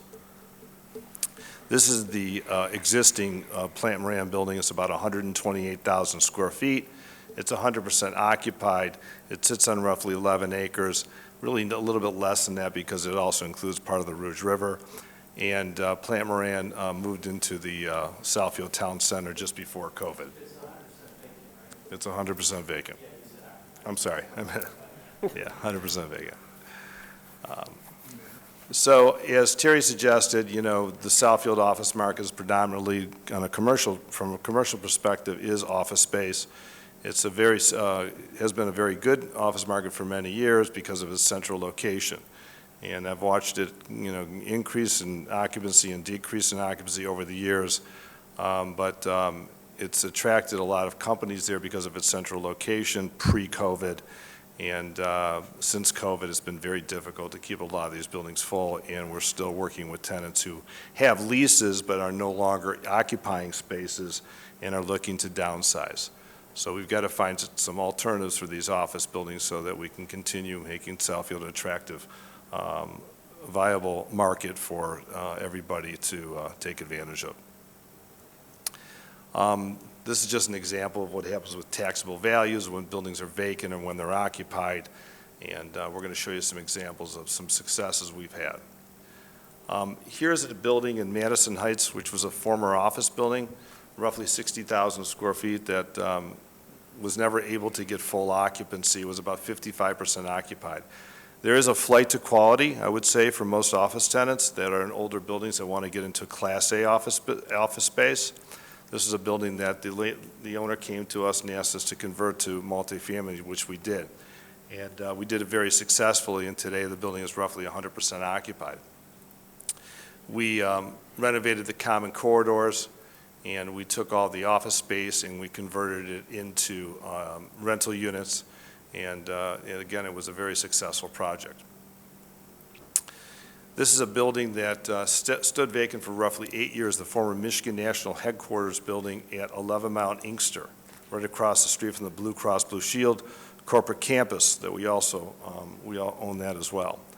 And this was a building that, it was in a B3 zoning, and one of our clients, Sun Communities, which is a mobile home park residential or real estate investment trust, came to us looking for a building that they could accommodate an innovation center for their new glamping facilities. They just got into the RV parks and they were creating these glamping tents, and they wanted an innovation center where they could showcase their products. So they asked to come to us. They were looking for a 36-foot clear height building. And we were able to take the center section of the building and raise it 36-foot clear. And we basically took office space, which was vacant for almost 8 years on the left-hand side, and converted it into an innovation center. We actually had a few of the council members at the building just before Christmas and toured the building, and be happy to show anybody that building if you'd like. Turned out great. Mr. Shipman at Sun Communities will be hosting his investor meetings at this building and attracting a lot of investors from around the world to show off their glamping facilities and their mobile home parks in this facility. And so this was a successful conversion to an innovation center that didn't exist in the city of Southfield. These are some of the glamping facilities that they've shipped throughout the whole world, and they assemble, and they're really, really cool. Encourage you to come by and take a look at that. Here's some other conversions that we were involved with, from retail to self-storage. Here's a former, I think this was a Babies R Us store, or Toys R Us store that was converted to a self-storage facility in Ohio. Here's another self-storage conversion in Roswell, Georgia, from a former retail center to storage facilities.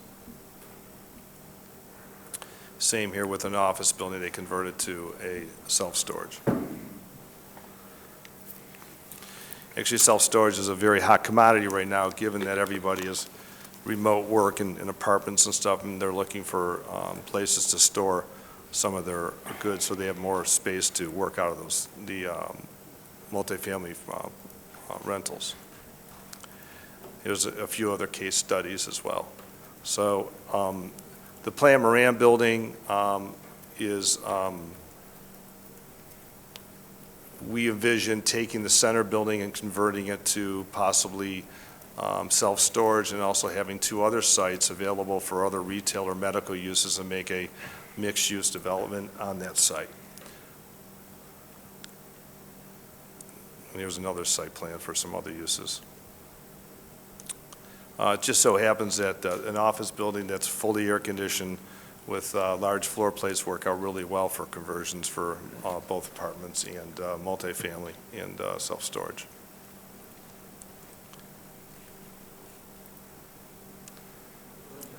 Sure.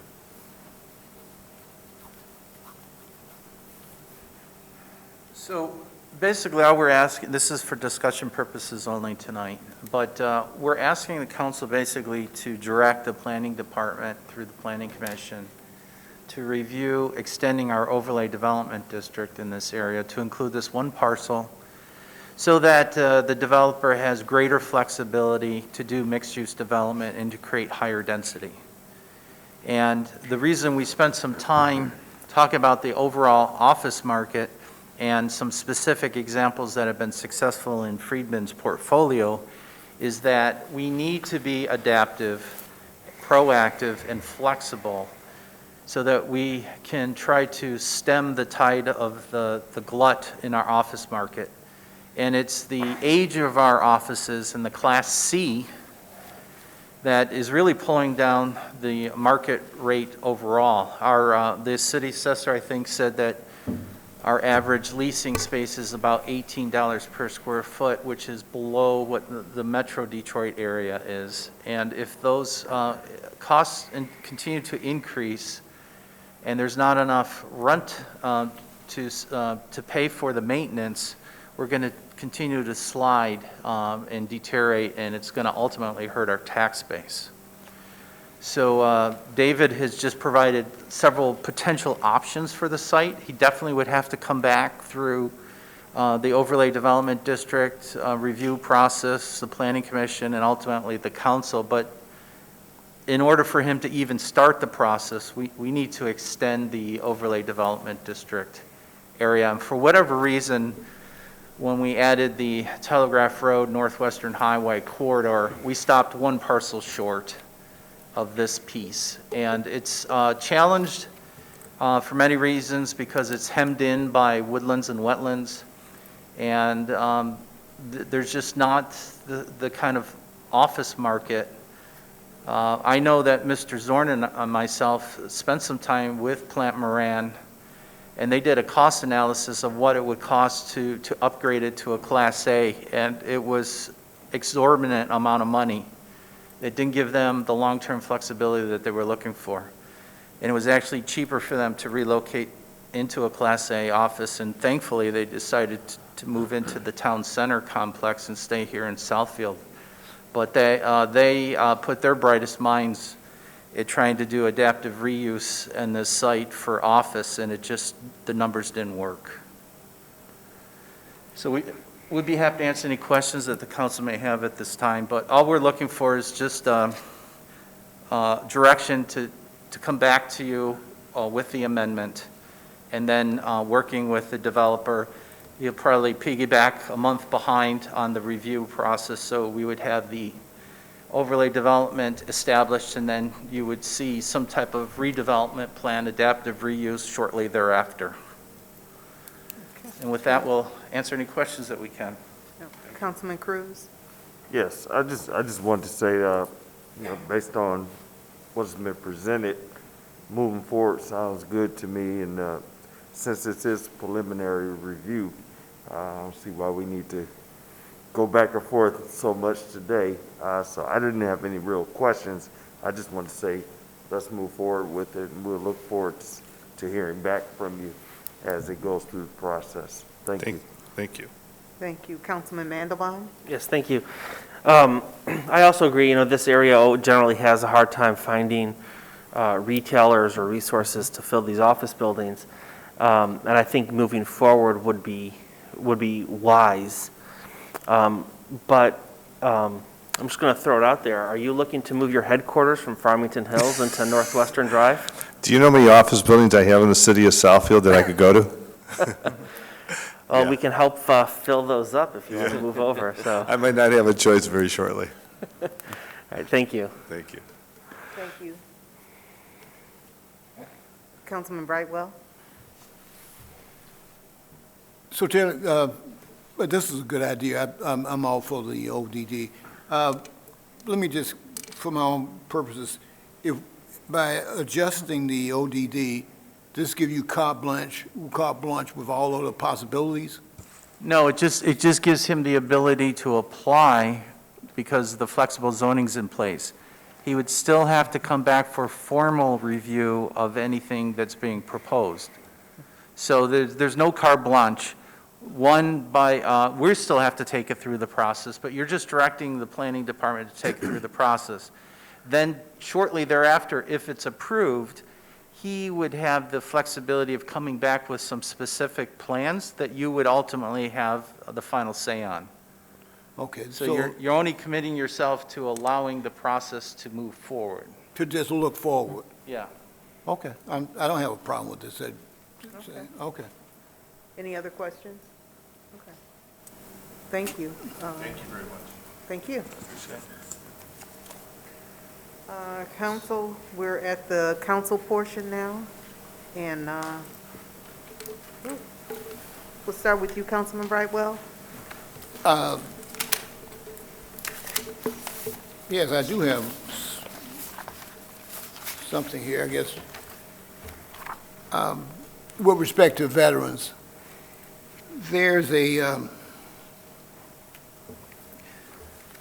are different ways. Madam Chair, will you just come back to me, because I had this, I'm used Sure.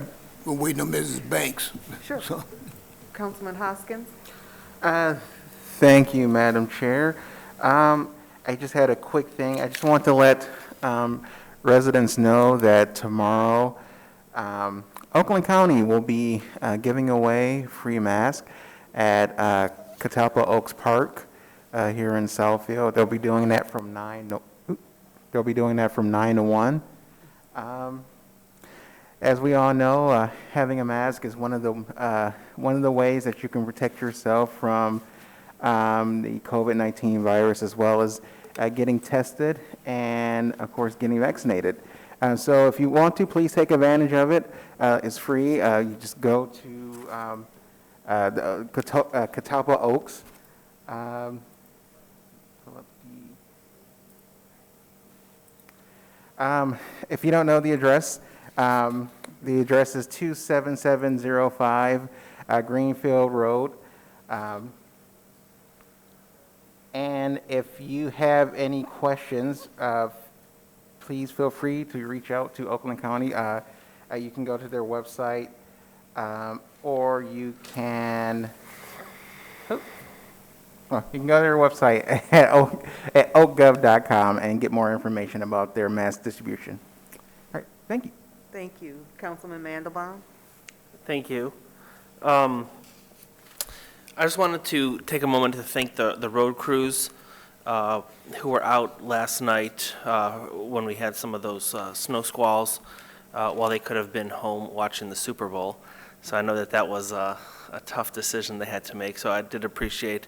I know I was running out at 6 o'clock just getting last-minute supplies, and I did see several Southfield plows out there salting the street. So thank you very much to those workers. I also, the treasurer has asked me to remind everyone that February 28th is the last day to pay your 2021 winter taxes with a penalty to the city treasurer. Other than that, it will then go to the county. My next question is to the city administrator. I know we spoke previously about bringing in our new diversity, equity, and inclusion manager to a council meeting. Do we know when that will be scheduled or when that will happen? That will be February 28th. We had originally attempted to bring her in for this meeting, but we wanted to complete the details of what the first plan and budget request will be. Okay, thank you. And then mixing in the Super Bowl with Black History Month, I just want to take a moment and talk about some of the contributions that their black players have made in football. Currently, black players make up about 2/3 of the NFL, but like many other things, back in the day there were none. But in professional football, there was a person named Charles Folis, who was known as the Black Cyclone. He was the first professional football player. He played for the Shelby Blues of the Ohio League from 1902 to 1906. In 1904, he signed a contract with the Shelby Blues, making him the first black player contracted to play professional football. One of his teammates while playing football for Shelby was Branch Rickey, who went on to become the general manager of the Brooklyn Dodgers, and he's the one who signed Jackie Robinson in baseball. When the NFL was established in 1920, there were a total of 9 black players at the time. One player was Frederick Douglass Pollard and Robert Wells Marshall, and they were the first 2 black players in the league. Pollard became the first black head coach in the NFL when he was a player coach for the Akron Pros in 1921. After that, there was not another black head coach in the NFL for nearly 70 years. The Los Angeles Raiders hired Art Shell as a head coach in 1990. There were no black players in the NFL from 1933 to 1946 when the Cleveland Rams, a lot of name changes went on throughout the NFL history, wanted to move to Los Angeles. In a contract with the Los Angeles Coliseum, it was stipulated the team had to be integrated. So the Rams signed Woody Strode and Kenny Washington, both from UCLA. The first black football player drafted into the NFL was George Taliaferro in 1949. He also played for Indiana University to their only undefeated Big Ten Conference championship. He also played for the Los Angeles. He also played in Los Angeles, where he also was nominated to play in 3 different Pro Bowls. Over the next 60 years, the league has become a predominantly African-American players on the field, and that goes to the thanks of the work of Fritz Pollard Alliance. And there are constantly more and more black head coaches and general managers than ever before.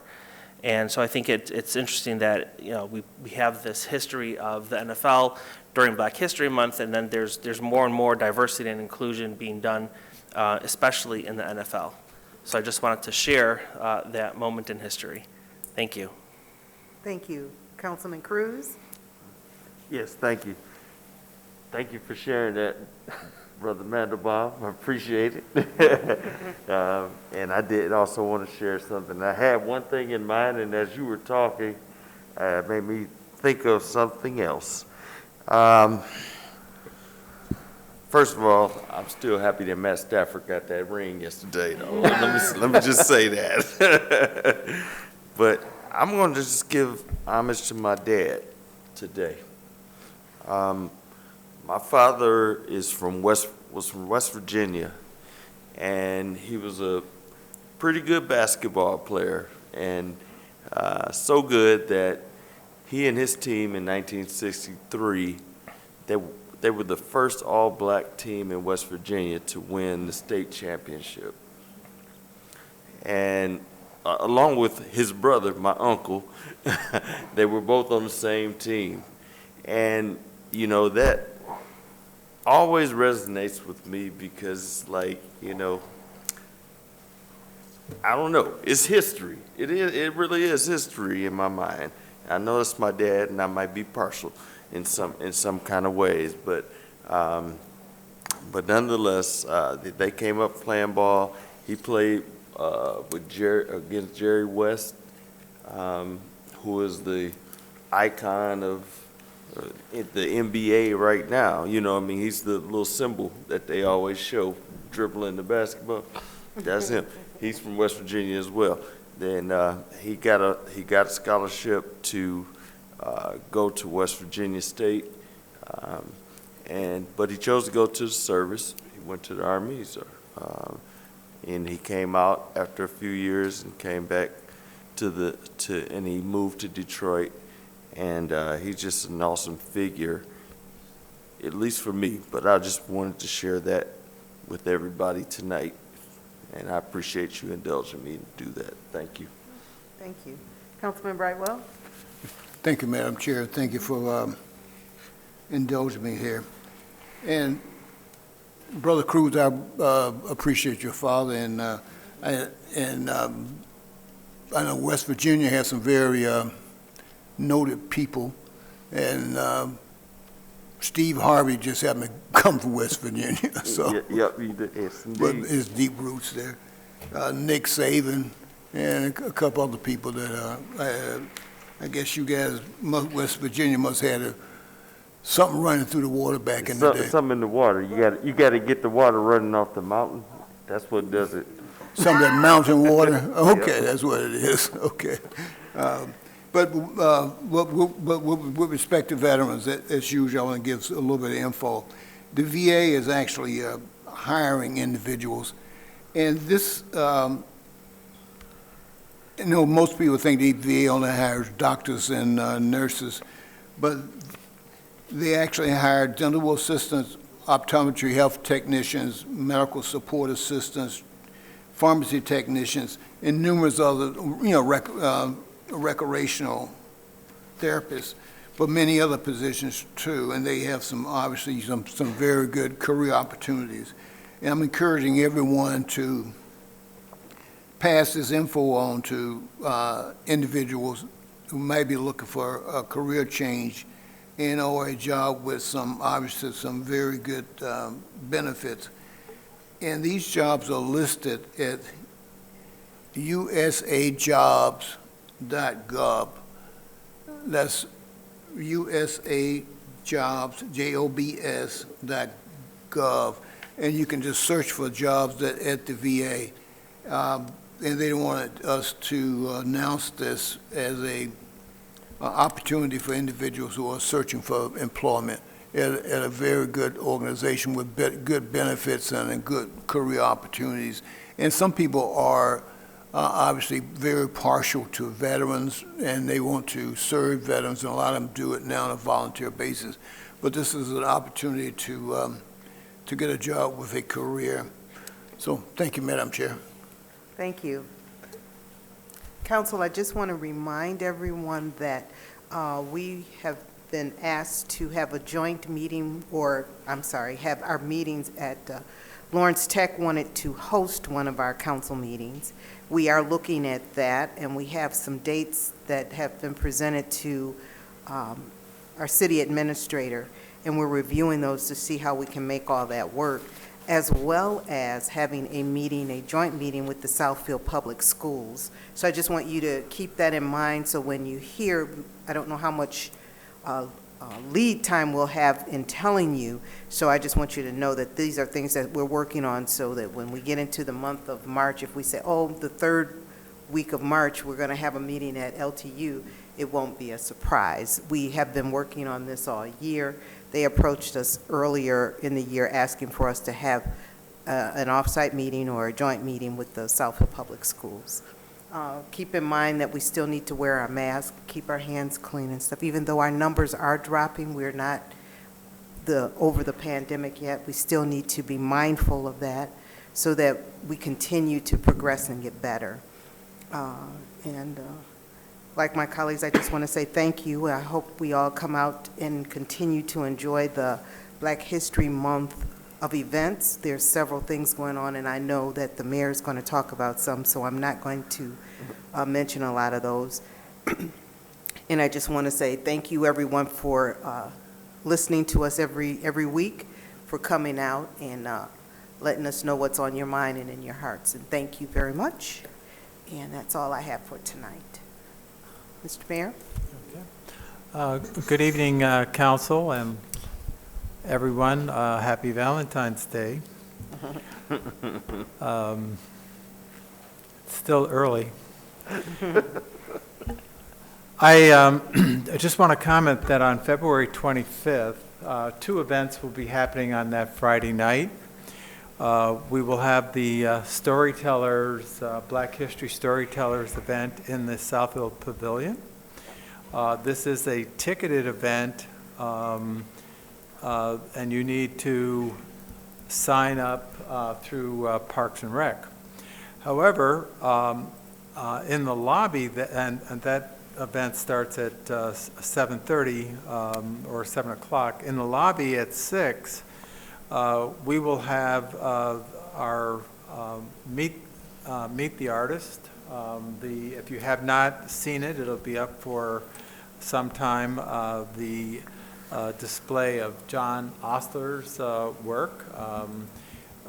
John does a beautiful job of capturing human emotion in all of his paintings. And so we're very pleased. This John Ostler work is on display, 27 pieces. It will, again, you'll have an opportunity to meet him on the 25th of February, Friday evening. And he comes to us through an invitation from the Southfield Public Arts Commission. So if you're not available that evening, the art display will continue for several months. Thank you. Thank you. City Administrator? Thank you, Madam President. At this point, pursuant to a request of council, would like to just undertake a conversation about budgeting priorities. I want to just remind council, prior to the end of 2021, the city did submit its annual audit to the state of Michigan on time.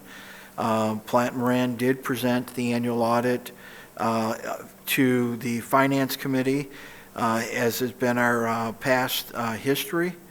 And then at our last council meeting, Finance Director presented the city's annual financial report.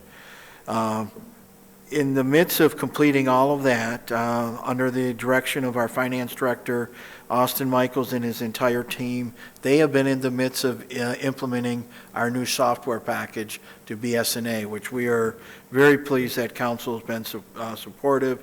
That BSNA has been a large undertaking. The utility billing piece is up and running. That took place November, December.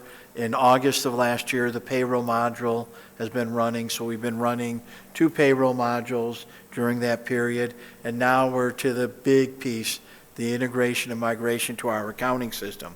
In addition, I believe 3 years ago, we introduced Questica to help us in our long-term financial budgeting, to do 5-year budgeting. So BSNA and Questica systems are starting to come together.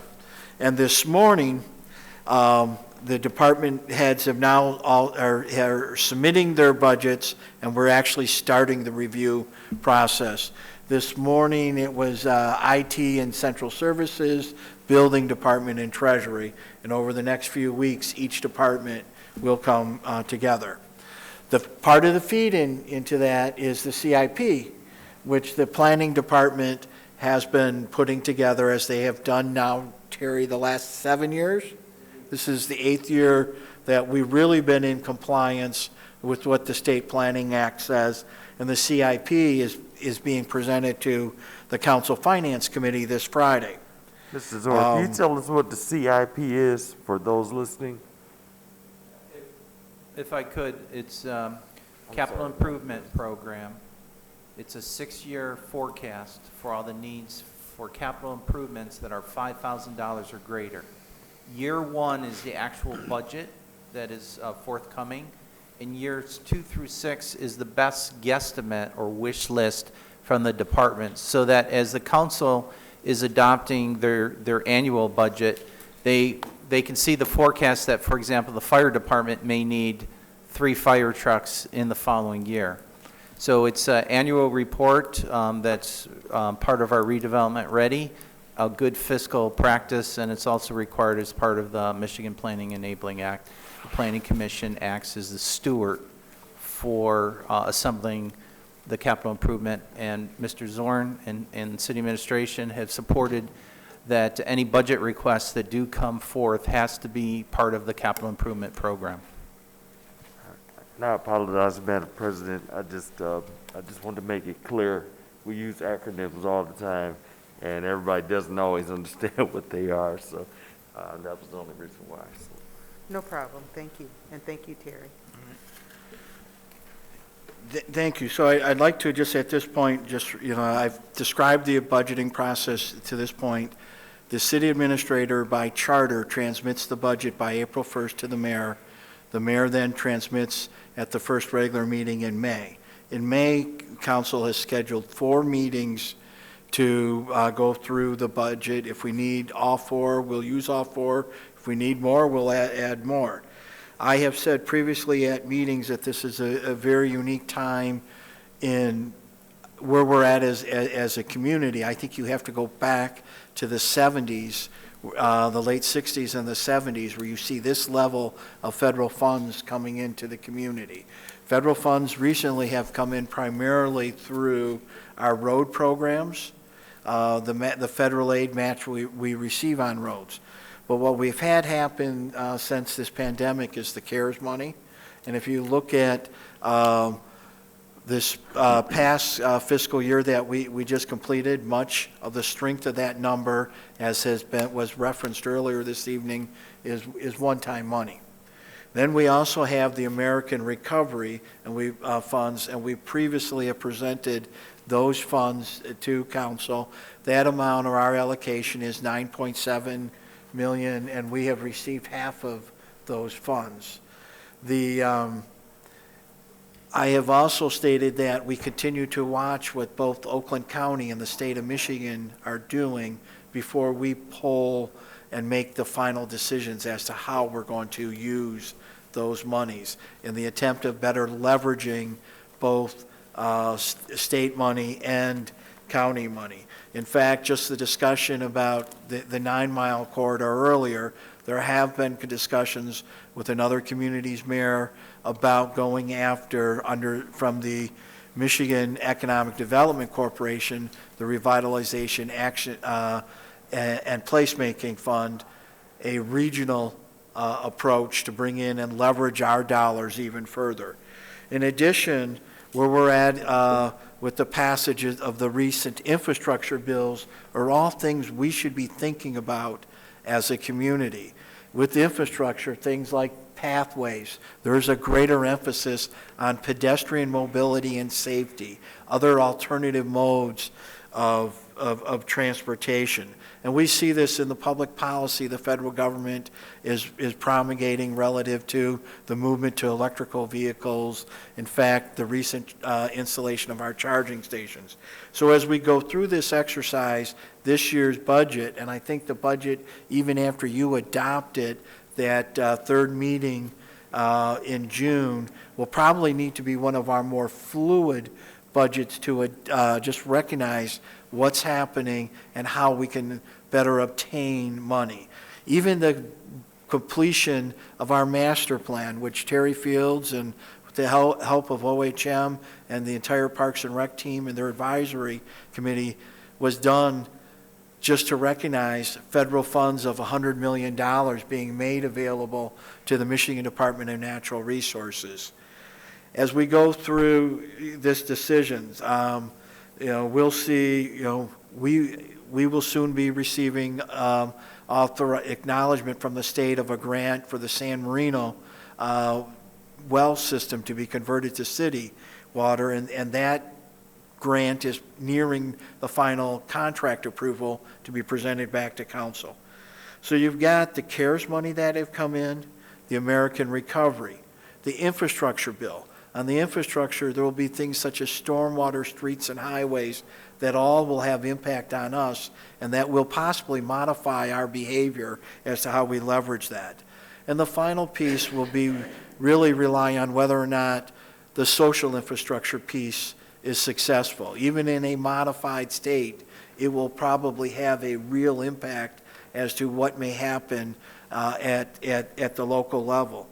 So, Madam President, as you and I have discussed, and the Finance Chair, we wanted just to hear some of Council's ideas, and staff talks about this a lot, and I want to state that I believe myself and any of our other department heads are always open for this process to come in, and I think we just have to recognize that it's a very fluid process. In private conversations with all of you, I have asked, I think we have a good pulse on what the electeds are looking for, but we'd like to hear from you this evening. Thank you, Madam President. Thank you. And as you stated, this is just to give you some ideas of what we're thinking about. We'll have plenty of opportunities to discuss or have more conversations around the budget. So this is just like your pie in the sky, what you'd like for everybody to think about. And that's if you have anything else that you want to add. So I'll just ask in general, Mr. Brightwell? I'm sorry, please go around again. The other way? Okay. Yes, ma'am. Councilman Cruz? Yeah, no. Again, as Administrator Zorn has said, we've had our conversations already, so I don't have anything new to bring to the discussion yet. We'll just look forward to the budget coming forward. We know we're working with minimal dollars because a lot of it's allocated already, so I'm fine.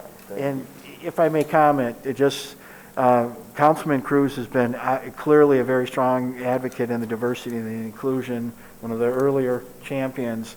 And as we go through this process, that is one of the filters that we are using. How are we reaching out to people who've not had a chance to be at the table so that there is, equity and folks are included. And as we go through, you heard much of Ms. Freeman's conversations regarding the Centropolis. That is a constant filter that we are looking for. How do we make sure that we are reaching underserved people and in particular those people in Southfield? And I'd really like to getting a commitment from the Ralph Wilson Foundation and the National, help me out, NEI, the New Enterprise Initiative, I'm sorry, just drew blank. New Economy Initiative. That was huge because those monies were originally targeted primarily at the Detroit core, and getting into Southfield and serving our population in all of Oakland County is just a great opportunity, and I hope they recognize the investment and the numbers it's generating for their program. Thank you. Anything else, Councilman Cruz? That's it. Okay, Councilman Mandelbaum? I've also had some conversations with Mr. Zorn, and as it was mentioned, there's not a whole lot of extra money to go around, but it's definitely finding ways to stretch our budget. And there's definitely some things that I'll be talking with him about before everything gets finalized to see where we can squeeze some extra dollars into different programs. Thank you. Councilman Hoskins? Yeah, as my colleagues have said, I've definitely had my conversations with Administrator Zorn, and even made my request up to Lansing to try to get us some extra money when we can. And I think we've touched on a lot of things throughout the council meeting that I'm certainly hoping to see among a lot of things. Mr. Crow brought up expanding something that comes up often is expanding our pathways, our bike paths, our sidewalks. If there's a way to get more money for those. And it's something out here, when I was campaigning last year, bike path came up a lot because more people were out and about and they wanted to be able to do stuff in the community, and I kept hearing often, I'd like to be able to ride a bike safely in Southfield. So I know that's one thing that has come up that was mentioned here that I also want to make sure I mention. And also, Mr. Zorn just mentioned too, as we are moving more towards electrifying our vehicles, making sure we have the infrastructure in place for electric charging stations of all sorts. I know we obviously are here on the municipal campus, we're starting that process, but making sure throughout the rest of the city, if we have the space for it, to make sure we have options for electric charging stations. But that's just a start, so I'm sure there's going to be a lot of other things that we talk about. Thank you. Councilman Brightwell? Yeah, thank you for bearing with me, Madam Chair. Seemingly I was distracted each time you came around to me. But with respect to the emphasis for the budget and also the spending of dollars, I would be obviously concentrating on how are we taking care of our human capital, and that will be a gist of mine going forward, even through the Finance Committee. I'm horrified that we are losing employees that we invested in, and they go away simply because there was more money being offered. Whereas we have a good package right now, but I think we have to really gear in on what the new younger employees are looking for and what pay structure we should have right now, because I'm forward thinking with respect to we get employees in here now who will be working for Southfield the next 10 to 20 to 30 years, and they'll be here when we're gone. So I know that this compensation study should give us some leeway, but I would like to, on a going forward basis, that structure Southfield, that our surrounding communities and also the surrounding population realize our salary and compensation package is at the higher end of what is being offered to their skill, for their skill level. And obviously not giving away money, but making it structured so that it's 100% competitive. In my corporate life, I knew my company, they did this every 5 to 6 or 7 years, looked at salaries so they could maintain the employees and get new employees coming in. So that would be one emphasis. It would be the human capital aspect of it. I know certain things are part. There's a protocol and structure based on the collective bargaining, but there are ways around that to make Southfield a very attractive place for new and younger employees. Just looking at down the road, we have individuals who are retiring now who have been here 20, 30 some years. So we need to get the new influx of individuals. The other emphasis will be the comprehensive need assessment that we paid for. And that item, as long as I'm on council, it will not sit on the shelf and collect dust, because we paid for that, and that was a roadmap for us for the next 10 years, how we can spend infrastructure money on this campus. So those are the two items that would be of a lot of interest of mine, and and those are legitimate items for the health and safety and the infrastructure of the city of Southfield on a going forward basis. Thank you. Thank you, Madam Chair. Thank you very much. Mayor Siver?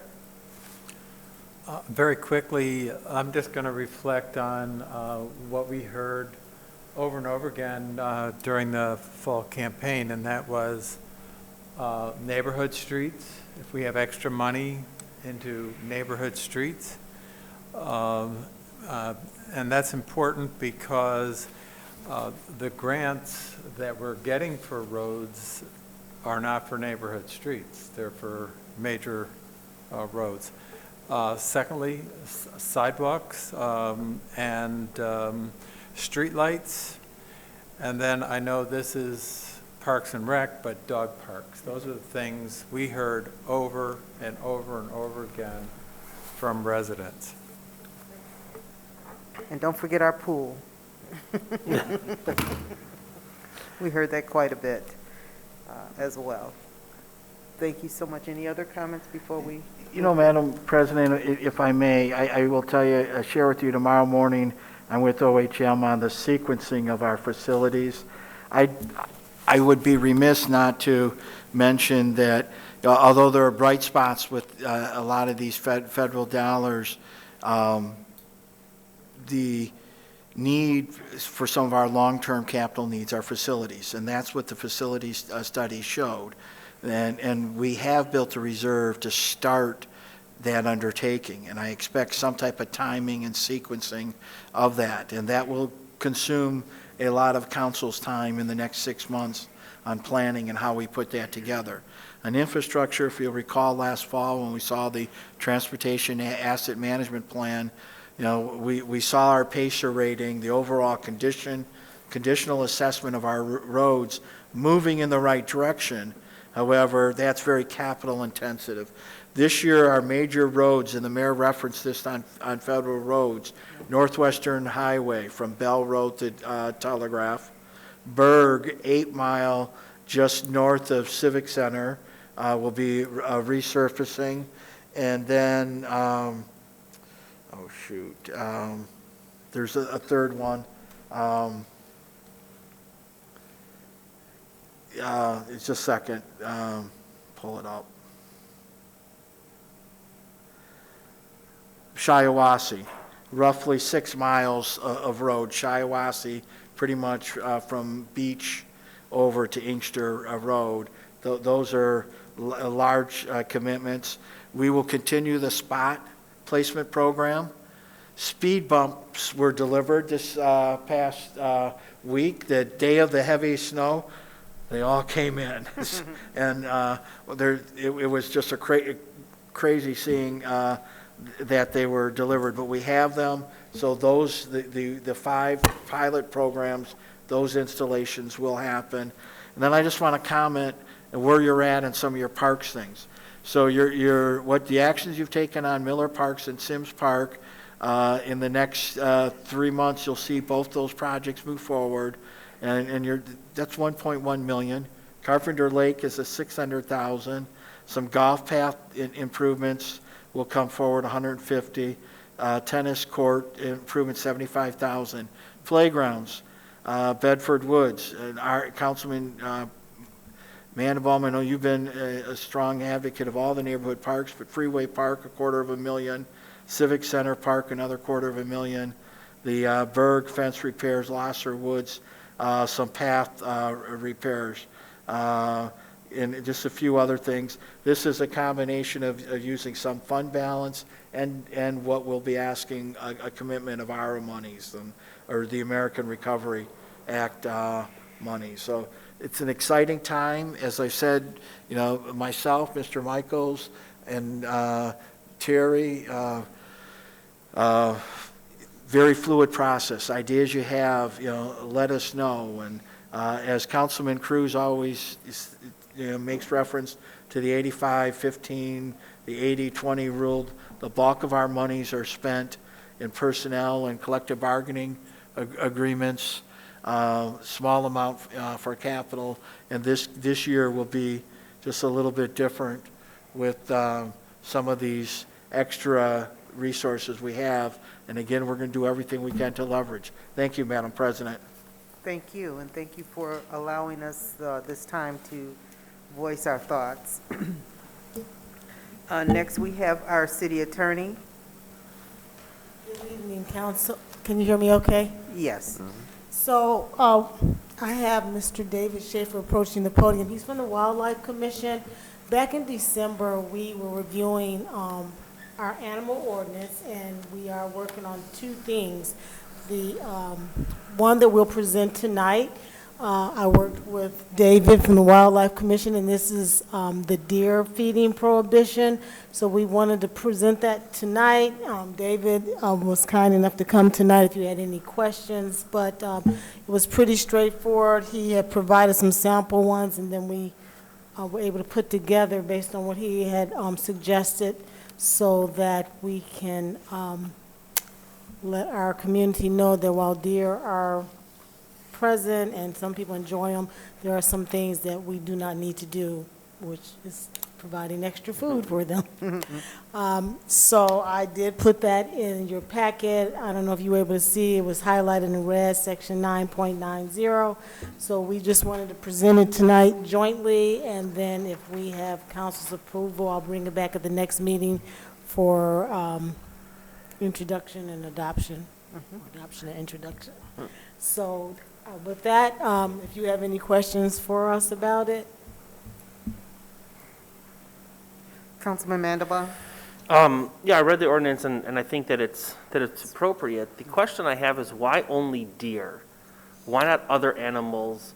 I'm not saying people should, I don't think people would be feeding coyotes, but, I've gotten complaints about people feeding squirrels or other animals, rodents in the neighborhood. Yeah, Councilman Mandelbaum, the answer is really kind of two parts. We actually do have an ordinance on the books specific to rodents environments already that's under a separate part of the code, but there's some ambiguities in there that we thought maybe allowed people to wiggle around deer a little bit, and we know that deer is a specific concern for our residents. So we thought it was a good idea, with the idea towards potential future deer management, to have a deer-specific ordinance that also has exceptions in there for landscaping and decorative foliage, things like that, and then would also allow for flexibility if the city was to choose to eventually do population control, whether through whatever methods the city approves. But this is kind of a first step that a lot of communities in Michigan have taken when they've taken on the issue of deer management. From a technical perspective, it's already unlawful to feed deer in the Lower Peninsula, according to DNR regulations, but our local police force and code enforcement don't have the authority to enforce DNR regulations. So this really does empower our local law enforcement, and it can also help to hopefully deter an attractive nuisance and prevent the spread of disease too, because one of the reasons DNR does not allow deer feeding is over concerns of chronic wasting disease and other things that could be passed from nose-to-nose contact, or even with recent studies we've seen, deer do appear to be carriers of COVID-19 too. So this just is kind of a first step, and then we're taking a holistic approach towards looking at wildlife management in the city as a whole and hoping to get some more public education events going and advise the council further as we move on. Okay, so this ordinance would be enforceable by both the police and code enforcement, or only the police? So I was thinking about that. Normally under our animal control ordinance, it's our animal control officer. Which is usually only one person. Yes. But as you notice, we do give warnings. So perhaps our office may write the warning letters. And then if it becomes a nuisance in such a way that they're just pretty much ignoring the violation, then we would call on the police department. And then how do you prove that someone is feeding deer? So, for example, I'm reading it, no person may place their permit to be placed on the ground less than 5 feet above, grain, fodder, salt licks, fruit, but how do you prove that? How do you, if they do it in their backyard, if they're doing it in the park, if they're, by the time the animal control officer shows up, it's all gone. How do you enforce it? Well, I guess we Yeah, can start. I suspect that like with many code enforcement issues in municipalities, a lot of this is going to be reporting by our residents themselves. Potentially taking pictures, sending it on to city administration or our animal control officer. And then we did write in the warning provision because we don't want to be penalizing people or criminalizing things that people may not have known about. So having a mandatory warning first allows us to put people on notice, and then if it becomes a continued problem, that would allow our code enforcement or our animal control officer to move forward with the appropriate steps. Okay, thank you. I have no further questions. Thank you. Anyone else? Those are my questions, Madam President. The enforcement piece. Okay, so we're looking for action for us to, Oh, that's right, because we have a hybrid, so, so now I have to put on my hybrid hat. So then we're looking for approval for To an introduction? and an adoption. okay. So Introduction could be February 28th, and we would adopt after the introduction either our March 7th or March 14th meeting. Specifically, I didn't see in this ordinance, it was not an emergency ordinance, so we're Right. looking over the next 3 weeks, 4 weeks or so. Okay. Okay. Council, may I have a motion? You want a motion to introduce We're it? going to move to introduce? Or we're not doing anything this week, right? Don't we have to accept the proposed ordinance? No, this was just a discussion to see if council wanted any changes. So it'll be looked over again, and it'll be introduced at the next council meeting on Okay. February 28th. Thank you for that clarity. Thank you. Thank you, Madam Clerk. Thank you. Thank you, David. Thanks, David. Thank you. Members of the council, thank you. Have a good night. Thank You you. too. Anything else, Madam Attorney? Not at this time. I see Mr. Cheeks left. I'll contact our EMS chief, Captain Medici, about the issue that he presented at the beginning of the meeting, and I'll get something to you all. Okay, thank you. Madam Clerk? Good evening, everyone. Just a reminder, as we all talked about some Black History facts this evening, that although we do celebrate Black History is 365, 24/7. So during this time, as we often put together Black History Month along with diversity, equity, and inclusion, I think it's very important to teach our future generations about the importance of African American contributions to our country, and to know that African American contributions is also a part of American history. I think that's very important to teach that, and I encourage all those who have smaller children to set up some play dates with children that may not look like your children, and start that level of commitment to diversity and embracing change. I think it's a powerful way to change some of the narrative that we have in this country. And if you see all of the recent studies, generally kids are going to be kids. So if you start highlighting that differences are not necessarily bad, we're all different in many ways, I think that we can really move this country forward. So I challenge all those that have young kids or children to schedule play dates or activities with those that may not look like them. Thank you. Thank you. I don't see the treasurer planner. Yeah, thank you. There's been a lot of discussion about DEI tonight, so I just wanted to share that since October 2020, I am serving on the Diversity, Equity, and Inclusion Committee of the Michigan chapter of American Society of Landscape Architects. Our goal is to try to recruit more persons of color into the professions of landscape architecture and urban planning. Since our inception in the fall of 2020, we have raised scholarship funds. We are now providing $2,500 scholarship to MSU and U of M for minorities if they want to pursue landscape architecture as a profession. I also serve on the outreach committee, and we are working to attract sophomores through seniors to consider landscape architecture or urban planning as a career path by attending college. We are partnering with Lawrence Tech University in their summer camp program, and this year we are hosting a 3-day day camp where we have landscape architects from all over the state that are going to come in to present projects to get students of color interested in our profession. And Lawrence Tech has a great pipeline working with many of the area high schools that are majority minority.